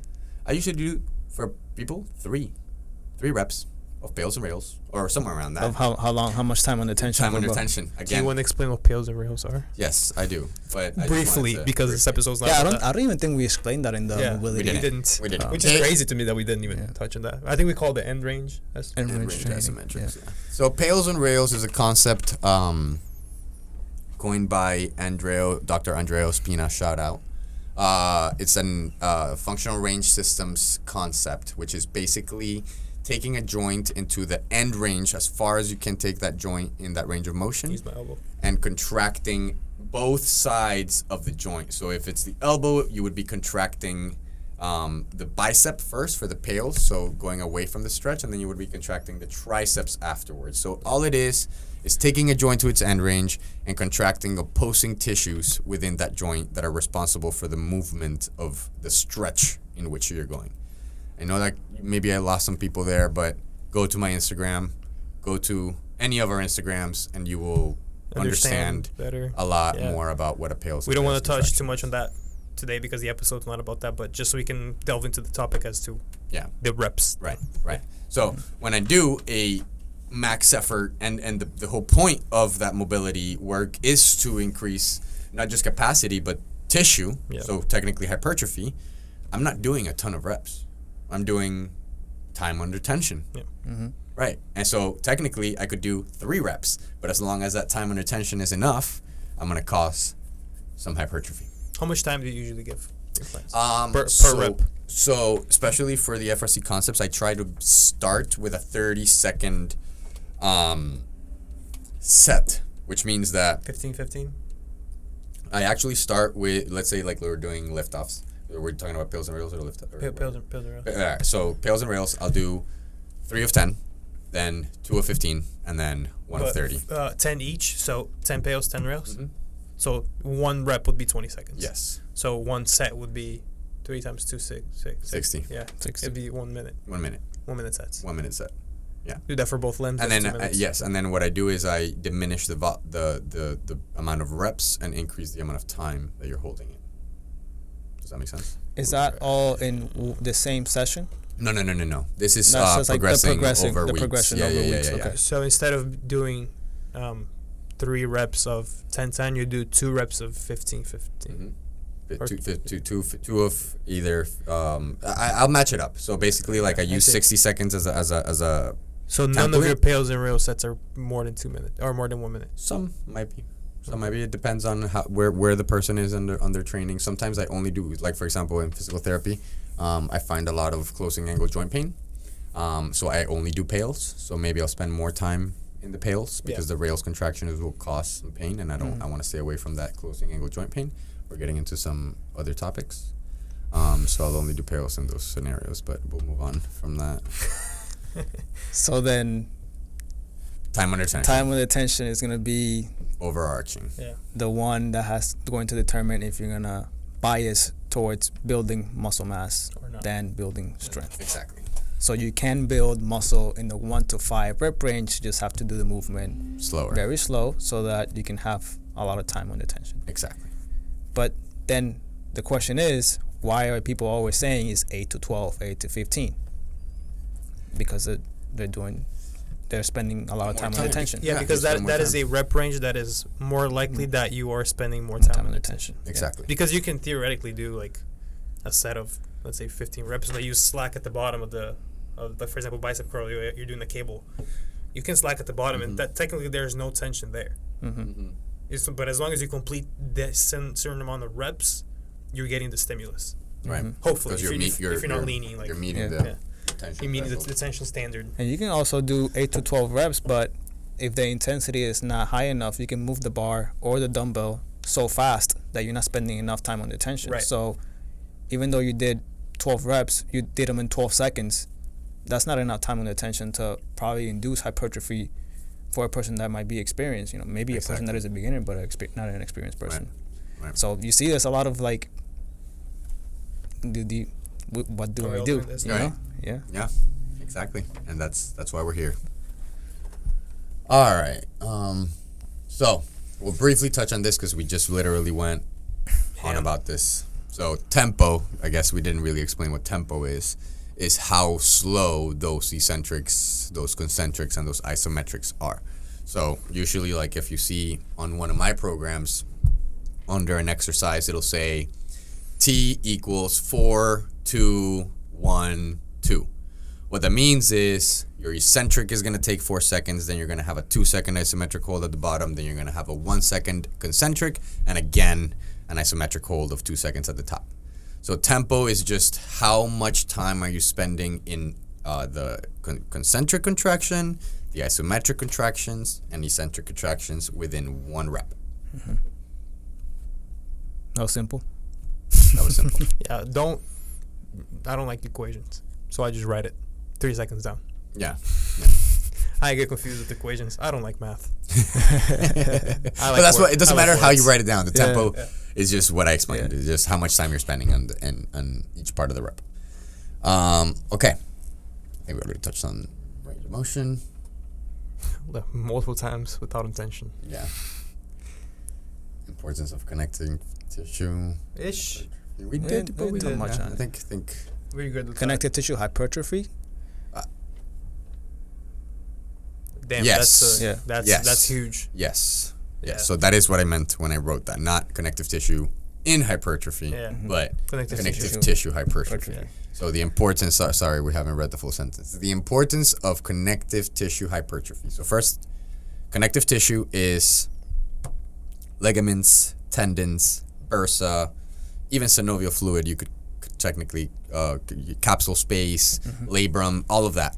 Everything that is within the joint, capsule, everything that connects things together is connective tissue. And a lot of people don't know this, but connective tissue is trainable. Mm-hmm. And it can also have hypertrophy. So why would we want to have hypertrophy of connective tissue is the question. Well, most injuries happen at the connective tissue level. You know, you never really hear someone. I mean, you do hear it, but you know, when you tear a Achilles, that's more common than Tearing a calf. tearing a calf. Yeah. You know, Speaking from experience. speaking from experience, yeah. Same thing with the biceps. Like you don't tear the bicep, you tear the bicep tendon. So You tear an ACL, tearing the ACL, PCL, MCL. Mm-hmm. So I'm gonna give another analogy, because I like my analogies. Building muscle is like trying to build without proper connective tissue. I said this on my Instagram too.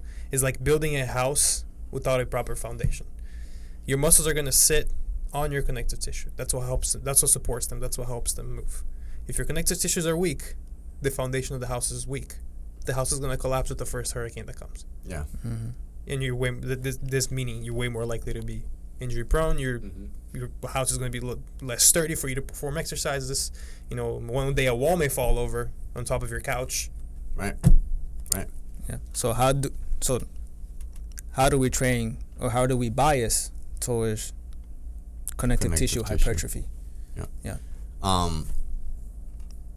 So we already kind of touched on one of the ways that you could do it, which is eccentrics I thought it was two, and the pails. and the pails. We did both. We did both. But we need to explain why Yeah. they do it and what difference they make. Like, because there's two different type of adaptation each one does. So, it's two different types of contraction. One, you're training to length, which would be the eccentric, and when you're training at length, which would be the pails and rails, which are isometrics. The pails and rails, the isometrics, they build more connective tissue. They help build the structure, add structure. This is going to mean nothing to anybody, but I just need to say this. Pails and rails stands for progressive angle isometric loading and regressive angle isometric loading. The important part being the isometric. Isometric. Yeah. We're talking about isometric training That's here. correct. Yeah. That's maybe a little bit better way to say Like it. you cannot Yeah, look up pails on the literature. Yeah, it's isometric. You look up training. isometric training. Right. So the isometric training, the end range isometrics, helps build more connective tissue in the area that you're targeting. Now, the training to length, which is the eccentrics, it helps strengthen the connective tissue that you already have. It teaches it how to absorb more force. So that's the two different ways that we can find to strengthen and train that connective tissue. Right? Yep. Cool. Yep. And we have to also know that the way that movement happens at a joint is a muscle has an attachment and an origin point. And the way that your joints move is your muscle contracts and gets that origin point closer to the attachment point, or vice versa, depending on if it's a closed chain or open chain movement. We won't get into that right now.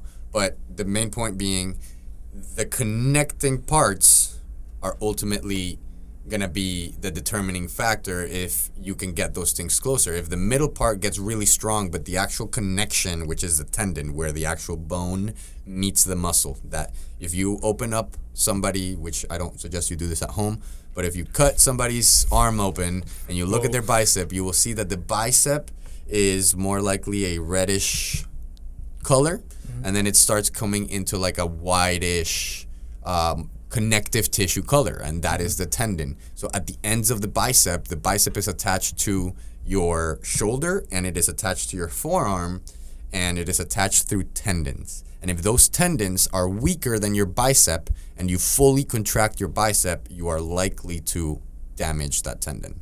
So it's important to train the tendon so that you can continue to train the bicep without running into any issues. That's why it's important to train connective tissue for hypertrophy if you want overall hypertrophy. So building more structure in the connective tissue will allow more space of muscle to be laid out into that connective tissue. So if you actually want to get bigger as well in muscle in the red tissue, which is the muscle, you also have to add more connective tissue. To make the house bigger, you have to have more foundation. Right. Yeah. Absolutely. Right. Exactly. Also important to mention that they're in between the fibers of your muscle cells. There's connective tissue not only attaching to the bone of the tendon, but they actually are in between your muscle fibers as well. Yeah. So doing that type of training will also help increase the overall size of the muscle as well. Yeah. So when you see any of our clients stretching or quote unquote stretching, they look like they're stretching, but you see them grimacing because they're applying force into that stretch. We're trying to build that connective tissue. And so next time you see someone like that, then you understand that they're trying to build some hypertrophy into that connective tissue, which will lead to better strength performance in the future and more muscle size. Exactly. That was beautiful. That whole conversation about the last 20 minutes was gorgeous. Yeah. Awesome. All right.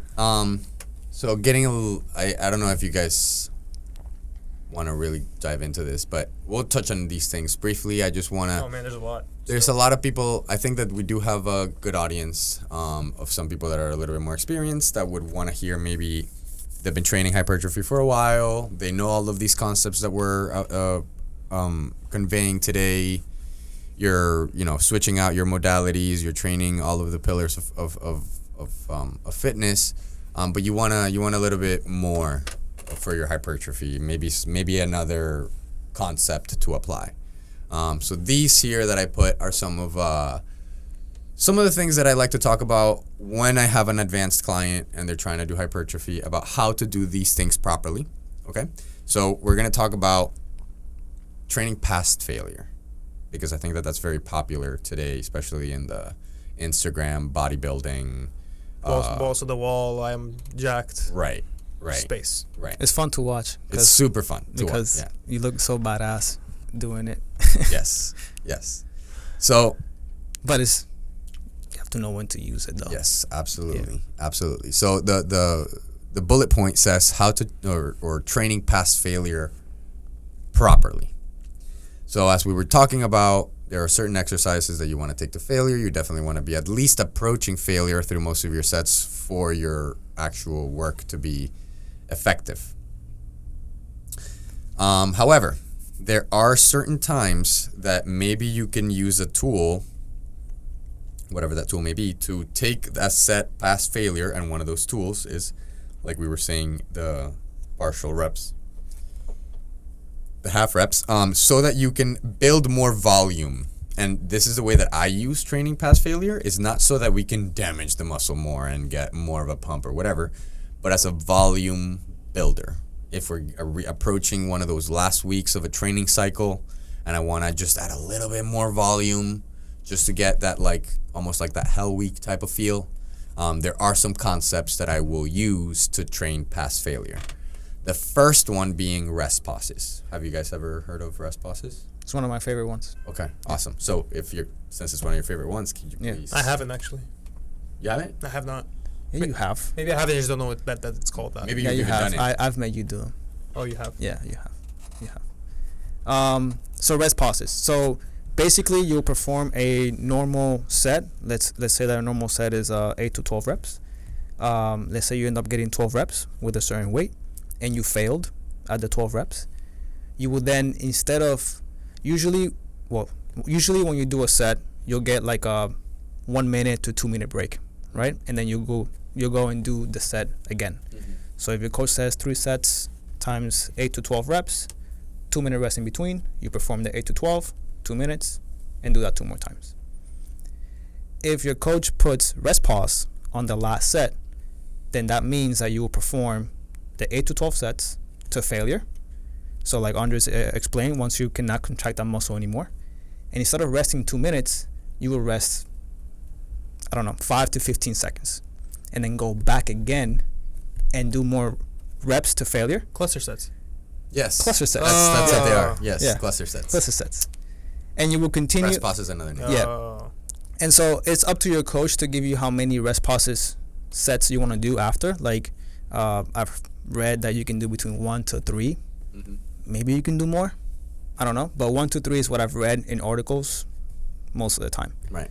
So you would do 12 to failure, rest pause 15 seconds, maybe 5, Mm-hmm. rest pause 15 seconds, maybe 3, rest pause 15 seconds. You get 1 or 2 reps. Yeah. So now you've taken the muscle beyond what it was capable of doing for that day. Yeah.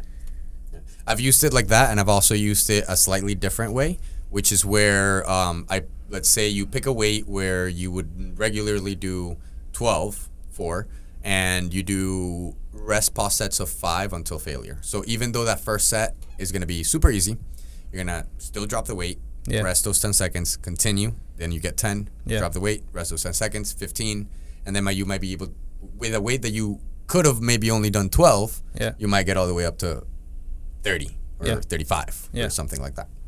And they're effective because it's not like you're doing 20% of your 1 rep max. You're doing a weight that would be, Mildly Pretty heavy, challenging. yes, pretty heavy. So both ways are very effective. Rest pauses are a good way to do that. I did that with you, what Andres just explained. I think I grabbed like 80% of your 1 rep max, and then we did 5, 5, 5. Was that for the February prep? I don't remember anymore, but yeah, we did. So what typically you would have done for 80% is like a 6 rep max? No, 6 rep max, 7 rep max. Yeah, 80%, 6, 82. Yeah. So what you probably would have done for your 6 rep max, you did it for like, I don't know if I did 3 or 5s. Maybe you did 9 reps, or maybe you did 15. But you definitely did. But you did more than what you usually would have done. Man, I'm trying to remember like what time period it was. I don't remember exactly. Yeah, but that's what a rest pause is. Yeah, and it's a good and safe way to increase volume. But like Jose said, use it sparingly. This is not something that you want to just throw into every single set of your workout. It is a volume builder. So it is a way to build more volume. And when we talk about volume, by the way, I think we should have talked about this in the beginning. Training volume means how many reps per times how many sets you're doing per week. So how much time under tension. Exactly right, but really, in when you talk about like when I equate and like take up total volume, I don't know exactly how much time they spent in those reps. So I'm just counting like how many reps did they do, and I multiply it by how many sets, and I multiply it by however many times we did that workout during that week. Mm-hmm. So that's what volume is, just to clarify that. Okay, next concept, drop sets. And I put mechanical drop sets, but drop sets in general is another way. Yeah. I love mechanical drop sets. Me too. Yes, me too. So what a drop set is, I'll explain a drop set, and then I want you guys to take over. Yeah. A drop set usually is when you do an exercise, and then you drop about 20%. Let's say it's, again, just going to, because of its hypertrophy, so this is easy. Bicep curl. Let's say you pick up 30 pounds for the bicep curl, and you do 10 repetitions with that weight, and then what you're going to do is you're going to put that weight back in the rack, and you're going to pick up 25s, and then you're going to go for another, 8 to 10. So that's what a drop set would be. It would be dropping about 15 to 20% of the weight that you're using and going for another straight set without rest in between. Again, to build more volume, to add more volume to your workout. A mechanical drop set is where you use what we were talking about earlier, and I think we'll talk about levers in a second because this is important for mechanical drop sets. The length tension relationship of a muscle to help you make the drop set easier as you go into the drop set. So pretty much you can keep, for a mechanical drop set, you can even keep the load the same. A drop set's pretty much going to get, once you get to failure, you decrease intensity in some way and you keep going beyond the failure. That's why it's called a drop set. Another way, besides decreasing the load of lowering the intensity, is doing an easier variation of the same exercise and doing more reps of it. So for example, if you fail on your bicep curl with a supinated grip, you can still bang out a few reps with a neutral grip. That's a mechanical drop set. Yeah. Another example that I use all the time is a mechanical drop set from incline bench press to flat. Beautiful. Yeah. And you can do To decline. 45 degrees to 30 degrees to 0. Yeah. And, To decline. and decline. To decline, Yeah. exactly. So there you're allowing your chest to have an easier mechanical advantage as you drop the angle of the bench. Yeah. The other day I did a mechanical drop set for my hip flexors. I did toes to bar. Once I failed there, I did hanging leg raises. And then once I failed the leg raises with the leg straight, I went into knees bent. There you go. Blew out my hip flexors. There you go. Yeah. And abs. That feel good? No, but it was fun. Yeah, that tricep set did not feel good either. Yeah, you can see by our faces. Yeah. Jesus. Yeah. So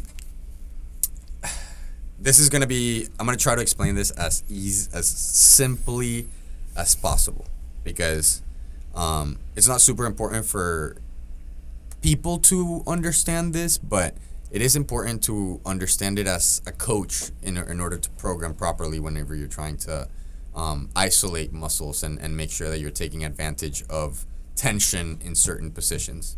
And it is understanding what a lever is.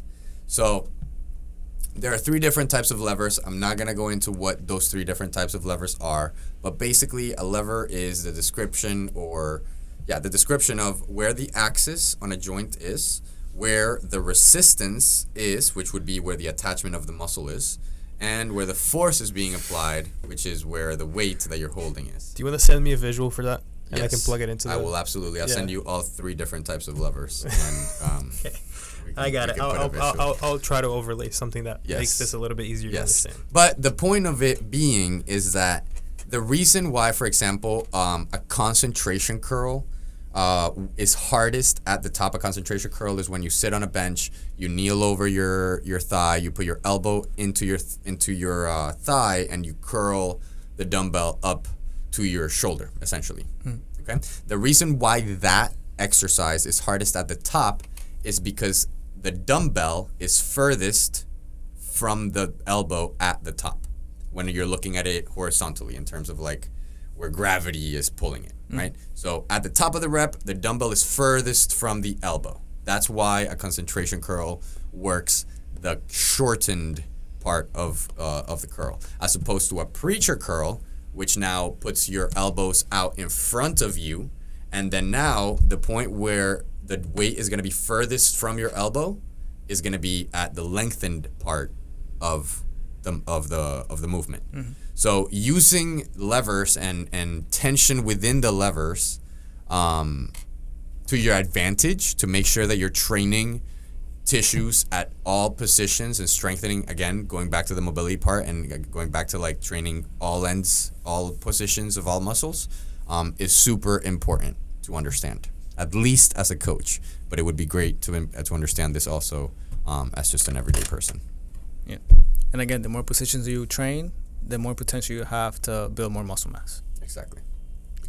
Again, this is the advanced part of the podcast, so like we're gonna not spend too much time here. Same thing with torque. It's the same thing as a lever. That is, if you want to have a better explanation on torque, go to our Instagram.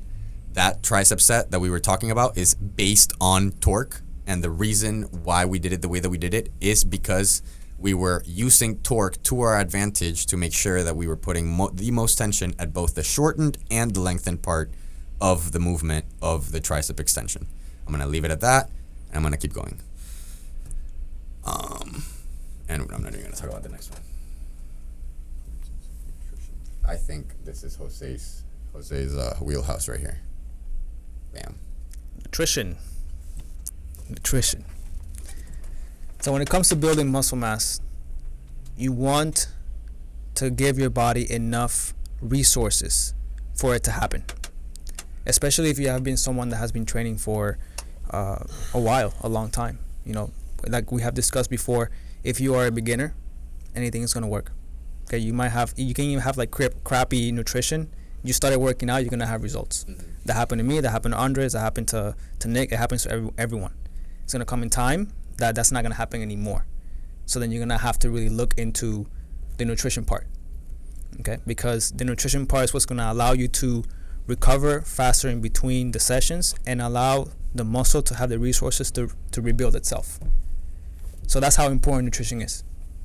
And to the point that, you know, many experts say that it's like 80 to 90% of their results. Mm-hmm. And it's crazy because that is the hardest one to get into people's heads. Yes. And it shouldn't be, in my opinion. If you want to maximize yourself, nutrition should be your utmost priority. So, when it comes to building muscle mass, you can't be afraid of eating more than what you burn. And that is another problem that we run into when it comes to, you know, pitching this to people. Psychologically. Because people think they're going to gain body fat. And they will. Sorry to say this. But you could also gain body fat and lose body fat percentage. Right. And I think you should talk about that. Right. And gain body fat and lose body fat percentage? You can gain body fat and lose body fat percentage. Right, because you're getting more muscle mass. Right. It depends on the ratio. Right.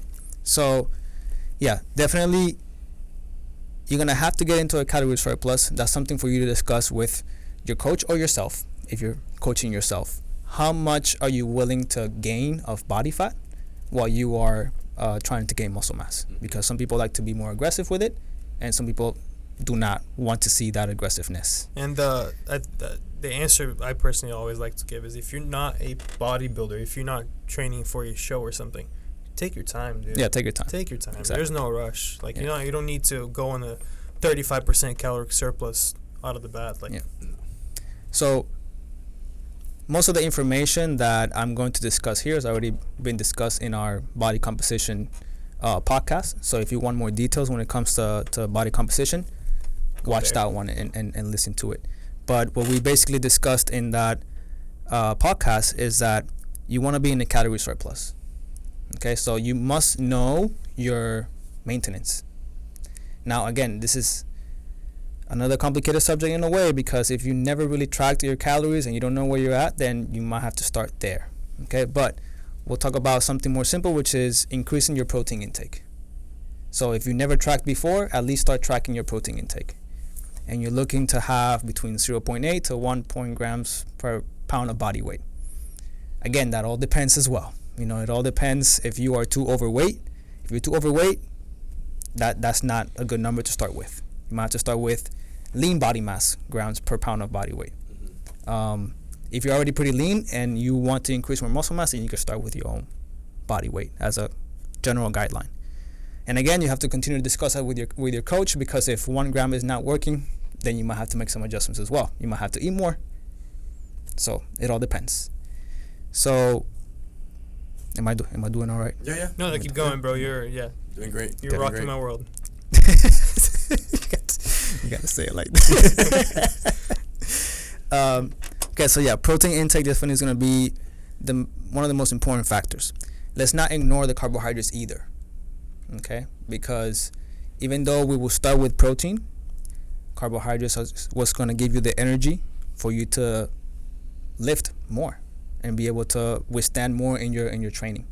If you're not getting enough carbohydrates, you're not going to be able to last long enough to finish a training session, or the set might even end before it could be. So when you have more carbohydrates, you can actually extend a set and put more time on the tension. Yeah. Isn't that the primary energy source for your nervous system? It's a primary energy source for your nervous system. And then you have to have proper amounts of fat in your diet for your hormonal responses. Okay, if you're not having enough fat, you're probably not producing enough testosterone for the growth to happen. You're probably not sleeping well enough either. It's not gonna help. You're not storing your fat soluble vitamins. You're not storing your fat soluble vitamins, which are very important for general health. So you see, there's a lot of components that go into growing muscle mass besides just training and all the things that we have discussed already. And they're more important than all the things that we have discussed already. So basically, you should try to get your nutrition better before you start doing drop sets. Oh, 100%. Yes, before you do any of the advanced things that we just talked about, nutrition. 100%. Like, something that we have discussed before is that we look into the external factors of what's going on in our client's life before we make any adjustments into the program. And then overall, eating proper nutrition, and so we're looking to have foods that are not processed. I mean, we want to spend most of the things that we're eating into foods that come from Earth. Okay, that is produced by this world, not by humans. To simplify this concept, so that we can maximize the amount of vitamins and minerals for our bodies, so we can have a healthy gut, so we can have enough energy, and so we can be less stressed, so that we can sleep better. So many benefits that I can mention. We will be here for another 3 hours. So let me just ask you one question. Mm-hmm. How, if let's say somebody has gut inflammation, how would that affect their potential for hypertrophy? Well, their body, your body's main function is preserving energy and survival. Okay, the last thing that your body's thinking about is building muscle mass. It doesn't give a crap about how you want to look. Your body doesn't want to build muscle, by the way. It's not like necessarily what your body wants. Right. So if your body's experiencing something like gut problems, your body's going to spend most of its energy trying to solve that problem. It doesn't care if you're trying to build muscle mass. So like, if this problem with the gut of your gut is not solved, it's not going to put energy into building more muscle mass. Did I answer your question? Absolutely. Was that the answer you were looking for? Yeah. No, that's exactly the answer that I was looking for. Yes. I think, to make an analogy and go back to the house analogy. Oh, I love my analogies. A training program is like the blueprints to build a house. And the nutrition is the supplies. So if you're gonna give a construction crew like church. the blueprints to build a house, but you don't give them the supplies, how are they gonna build that house? They know how to. They're getting the signals. They're reading it says that we have to put this block to this one together, but there ain't no bricks, bro. Where are the bricks at? Exactly. So that's a great analogy for what role nutrition plays in hypertrophy. It is the supplies so that we can execute the blueprints. Right. That was beautiful. Beautifully said. Yes. Coming back to the house analogy, I like it. All right. And of course, sleep and stress. That is super important as well. And I think we already kind of touched on that. But getting proper sleep, managing your stress, like if you just lost your job or having problems at home, like are getting no sleep, and then on top of that you're like, I got to gain 5 pounds of muscle in the next 3 months. No. Again, your body does not care to build muscle mass. It would shift its priority to resolve your stress issue that you're currently having, whether it's you didn't sleep enough or whether you're stressed with things that you have in your head. Exactly. So minimize it as much as you can. It's pretty hard, Yeah, it's management. But there is tools for it. Mm-hmm. Yeah. Yep. All right, so next one. And I think this one is one that we, again, already kind of touched on, at least on mobility. But why is it important to include other modalities of training to optimize your potential for hypertrophy? So since we already talked about mobility, let's talk about why it would be important to train for strength so that you can get more hypertrophy. Do you want me to go, or do you want to do this? You can go ahead. Okay. So, yeah. So all these modalities, strength training, mobility, cardiovascular system, trying to reach, acquire more hypertrophy, they all help each other out. Okay, because you gotta have a phase in which you're focusing on your strength, so that you can teach your nervous system to recruit more muscle fibers. And then and then you will have to maintain your strength when you're trying to improve your hypertrophy. That way you can maximize how much hypertrophy you can gain. Because if you improved your central nervous system and the amount of muscle fibers that you can recruit, you can use that skill into recruiting more muscle fibers under more time under tension to build more muscle mass. Right. It becomes like a cycle. It's a cycle, yeah. Your mobility, you have to, when you move on to improving your mobility, now you're creating more space in your joints. You're creating more accessibility for different positions that you never trained before, of muscles that haven't been recruited yet. You could argue even more recruitment awareness. More recruitment awareness as well. And so now with strength training, you've learned how to use your central nervous system to be more efficient. Now you've gained more muscle. Now you have gained more mobility. Now you can go back to the strength and strengthen that area that you gained from the mobility, and then add more muscle fibers in the hypertrophy phase. Yeah. Right? In the meantime, when you're doing hypertrophy phase, you're still doing some strength training and you're still doing some mobility. You don't just like leave it and not do it anymore. You maintain it. You're not pushing the mobility sets so hard, and you're not pushing the strength sets so hard, or the volume of both so much, but you're still doing it while you're pushing the hypertrophy sets and you're pushing the volume for hypertrophy. Another one is work capacity. And then I was going to go to that when it comes to the cardiovascular system.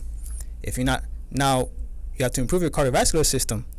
That way you can recover from all the volume that you do from all this training, from strength training, hypertrophy training, mobility training. The faster you can recover in between sets, the more volume you can do. And in between the faster you can recover in between sessions, the more sessions you can do. The more efficient your heart is at pumping blood, the more blood you can drive to the muscle, so that the more nutrients you can drive to the muscle, so that the muscle can receive the proteins that you're supposed to be eating and the vitamins and minerals that you're supposed to be ingesting from all this nutrition stuff that we have already discussed. So you see, everything is intertwined. Not only that, man, but if you have a set of 15 and by set 8 you can't even breathe anymore, or sorry, right. by rep 8 you can breathe anymore. It's like you're not getting your, and it's not because your muscles failing. Your muscles not failed. Exactly. Your muscle hasn't failed yet. You just can't breathe. Yeah. Have you ever tried to do, going back to drop sets, have you ever tried to do a squat drop set? Feels like you're running a sprint. If you're not training endurance and you're doing some things like that, then those sets are gonna suffer. Right. You said squat drop set. I had shivers up my spine. Yeah. So you see how all the modalities have to be trained. They just can't be pushed at the same time. Not all of them should be pushed at the same time. Couple could be pushed at the same time, and the other couple could be maintained. Exactly. Yeah. And that's a perfect way to like not lose motivation in your training. Because if you just focus with one thing at a time and you just stick to that one thing, eventually you get bored of doing that. Shift your focus into something different. That way you improve your weaknesses, and then when you go back to your strengths, you can even elevate them higher. Man, it's like a video game, like Skyrim. It's like the character has like all the bars. There's like the stamina bar, the strength bar, the recovery bar. You're basically increasing your attributes. You have to go all of them. You can't just like choose one and hyper focus. A specialist. Yeah. Right. Yeah, absolutely. Now, obviously, like if you play a certain sport, you might need more than the other, right? So like, we're very into powerlifting. We all have done powerlifting, and we have coached powerlifters, and so when it comes to powerlifting, they're trying to get as strong as possible. That doesn't mean that they don't do cardio. That doesn't mean that they don't do mobility. That doesn't mean that they don't do hypertrophy. They do those things. They just spend less time on those and more time on the strength training. Yeah. To put it simply, if you're training all pillars of fitness, you will be a healthier individual, and a healthier individual will be better at any modality. Right. Period. Good. Goodbye, everyone. Yeah. Yeah. Drop the mic. Drop the mic. Yeah, the whole podcast could be summarized. Yeah. So we already talked about how to make sure that you don't run into issues like injuries and setbacks to promote consistency, and that was the mobility. We're not going to talk about it again. We've already talked about it enough. But what is a training split, and what is the best training split for hypertrophy? I know. You look at me again? You want me to go again? I want you to go. There you go. I hate the word best. I know. I put it in there to piss you guys off. Thanks, man. We're trying to piss each other off in this in this podcast. There is the debate between volume, frequency, and intensity. And by the way, it's like a triangle. You're never going to be able to maximize all three. A few years ago, during the peak of bodybuilding age, where probably both of you were more into fitness than I was, the discussion was a lot more biased towards less frequency, more volume and intensity. Like bodybuilding. Like a bodybuilding split, like a shoulder day, a bicep day, a hamstring day, chest day. You did one muscle per day and you destroyed that muscle. The reason that was popular is because the advice that was coming to the mainstream fitness was coming from bodybuilders. And bodybuilders, because they use performance enhancement drugs, they are able to recover from those workouts quicker than people that are not on performance enhancement drugs. So that split does work for them because they are enhanced. It's also their profession, so they have all the time. They have every single hour that is spent not bodybuilding, they are recovering from bodybuilding, so they can go bodybuild more, right? As opposed to humans, which, if you're a doctor, you're spending 12 hours standing in a doctor's office. You're working, not sleeping properly, not eating, highly stressed, not eating every 3 hours, and 13 meals a day. Like it's not. You don't have that lifestyle. Bodybuilders eat, sleep, and train. Correct. And so, because of that, we have started noticing that, also because of the performance enhancement thing, that we moved less from lower frequency, higher volume and intensity to the opposite. We started implementing more frequency, partially because of what we talked about earlier, that you can recover in between sessions and get more total work done, because it's way easier to recover from 4 sets of squats than 12 sets of squats. So then over time, I believe, correct me if I'm wrong, you guys are older in the industry than me, but 2010s is more when that started happening. The shift more towards frequency. And even more so, we went from like a bodybuilding split to more of like a push-pull legs. That's kind of when I joined the industry. That was like 2013, 2014. That was the main split. That way you're at least hitting two times a week for each. Yeah. Push-pull legs. That's if you're training 6. By the way, that's if you're training. You would have to be training 6 times a week for that. Fast forward a little bit more, we went a little bit even harder into that higher frequency, lower volume and intensity split with upper lowers, right? In your upper lowers, you can do upper lower 3 times a week each, if you want. Now, I would argue that that's a lot of volume, but regardless, we moved towards that. And then eventually, we moved into even more full body training splits for hypertrophy, which is something that was like unheard of beforehand. Yeah. Nowadays, we started learning that we can grow our muscles working full body splits 5 to 6 times a week, with less volume and less intensity. So the answer to this question is, it depends. It depends what your profession is, what you do, how much time do you spend outside the gym training or not, recovering or not. How many times a week can you go? Do you have available? Can you go to the gym 3 times a week? Then, we're probably gonna hit those muscles as often as we can. So probably full bodies. That would probably be a great idea. Or if you can go 4 to 5, upper lows would be good. Yeah. Depends. I also want to hit a point that especially with the very first split that you talked about, the chest, chest, back, legs, whatever, the one muscle group. The problem with that, especially for a beginner, is that if you're not like a bodybuilder and are super consistent and are guaranteed to hit the gym every single day that you're prescribed to hit the gym, if you miss one day, you're not gonna get to hit that muscle group until all the way next week. So technically, you're 2 weeks without hitting one muscle group. Right. So when we talk about signal frequency, in terms of like what are you telling, you're communicating the body. When you're in the gym and you're training, you're communicating to the body what you want it to do. If you're only communicating that you want your chest to grow every other week, then your body's not going to prioritize that signal very much. if you're telling your body that you want your chest to grow 3 to 4 to 5 times a week, it's more likely to prioritize that signal and that response. Also, it promotes more consistency if you have more frequency, because if you do miss that workout, you have other workouts that you can hit that same muscle group for. Also, like Nick said, how many days do you have available? If you have 3 days available, how can you do a chest, back, and then shoulders, and then where are your legs? How can you have a bicep day? Right, how can you have a bicep day if you only are, 3 times a week? So it depends on so many different things. The best training split is the one that you can adhere to the best. That's my answer. I agree with that answer. Yeah. We've already discussed in this podcast that a program that can be performed consistently will always trump a program that you cannot adhere to. Adapt training to life, not life to training. And Nick did a great job of explaining various different splits that you can implement. He gave us a whole history lesson about training. Literally. And splits. Literally. And all of them, by the way, all of them are effective if applied at the right time for the right person, if with the right availability, with the right consistency, and with the right programming. All of them are solid. I have a preference because I don't train professional bodybuilders, so I have a preference to have a little bit more frequency. So I like to do things like, for example, 3 full body days and then 1 upper and 1 lower.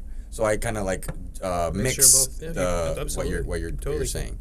You said 3 full body days and an upper and a lower? Yes. All in the same week? All in the same week. 3 full body days and then 1 day, so 5 days total. 3 of them are full body, where I do squat, hinge, pull, push, some type of trunk exercise.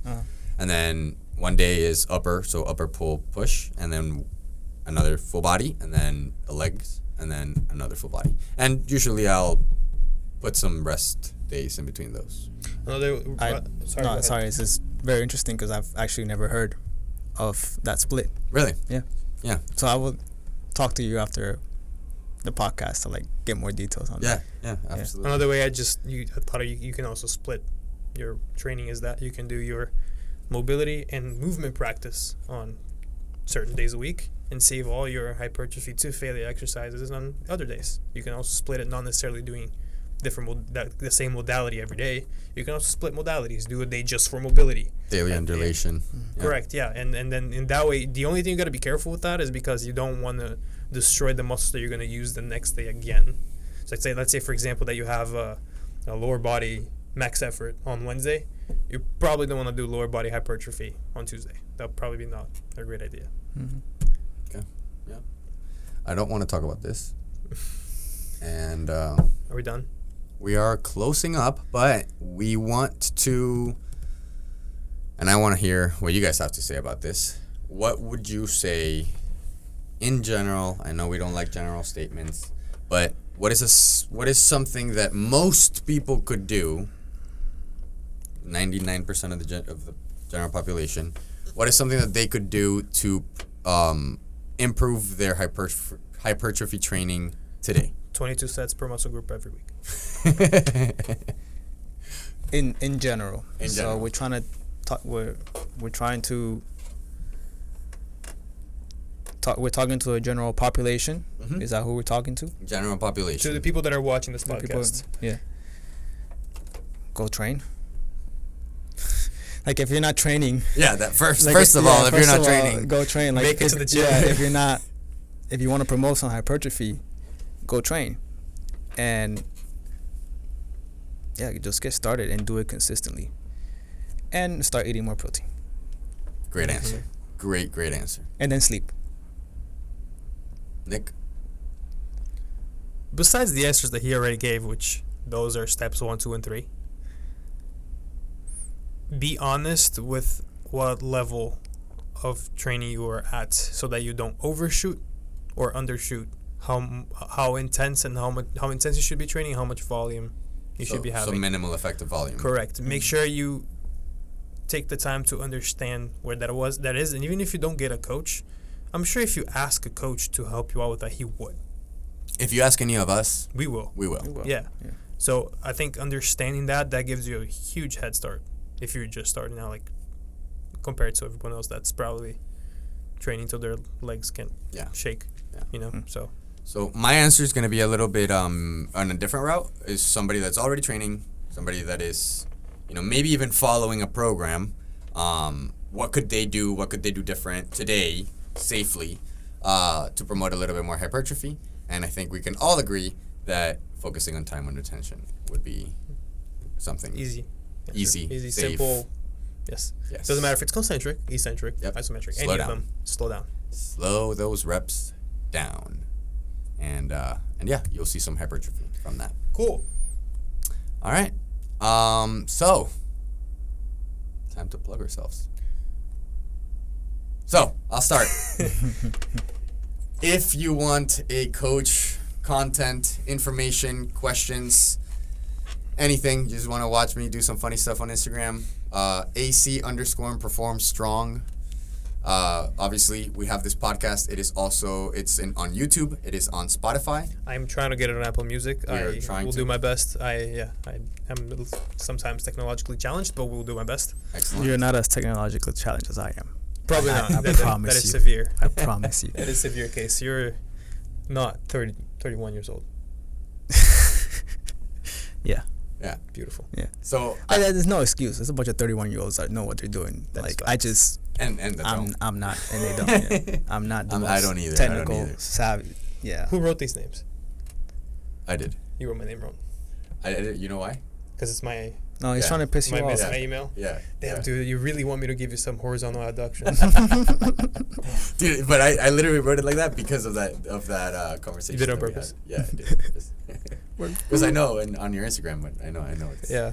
All right. Anyways, if you want in-person training with me, you could find me at One Fitness in Weston.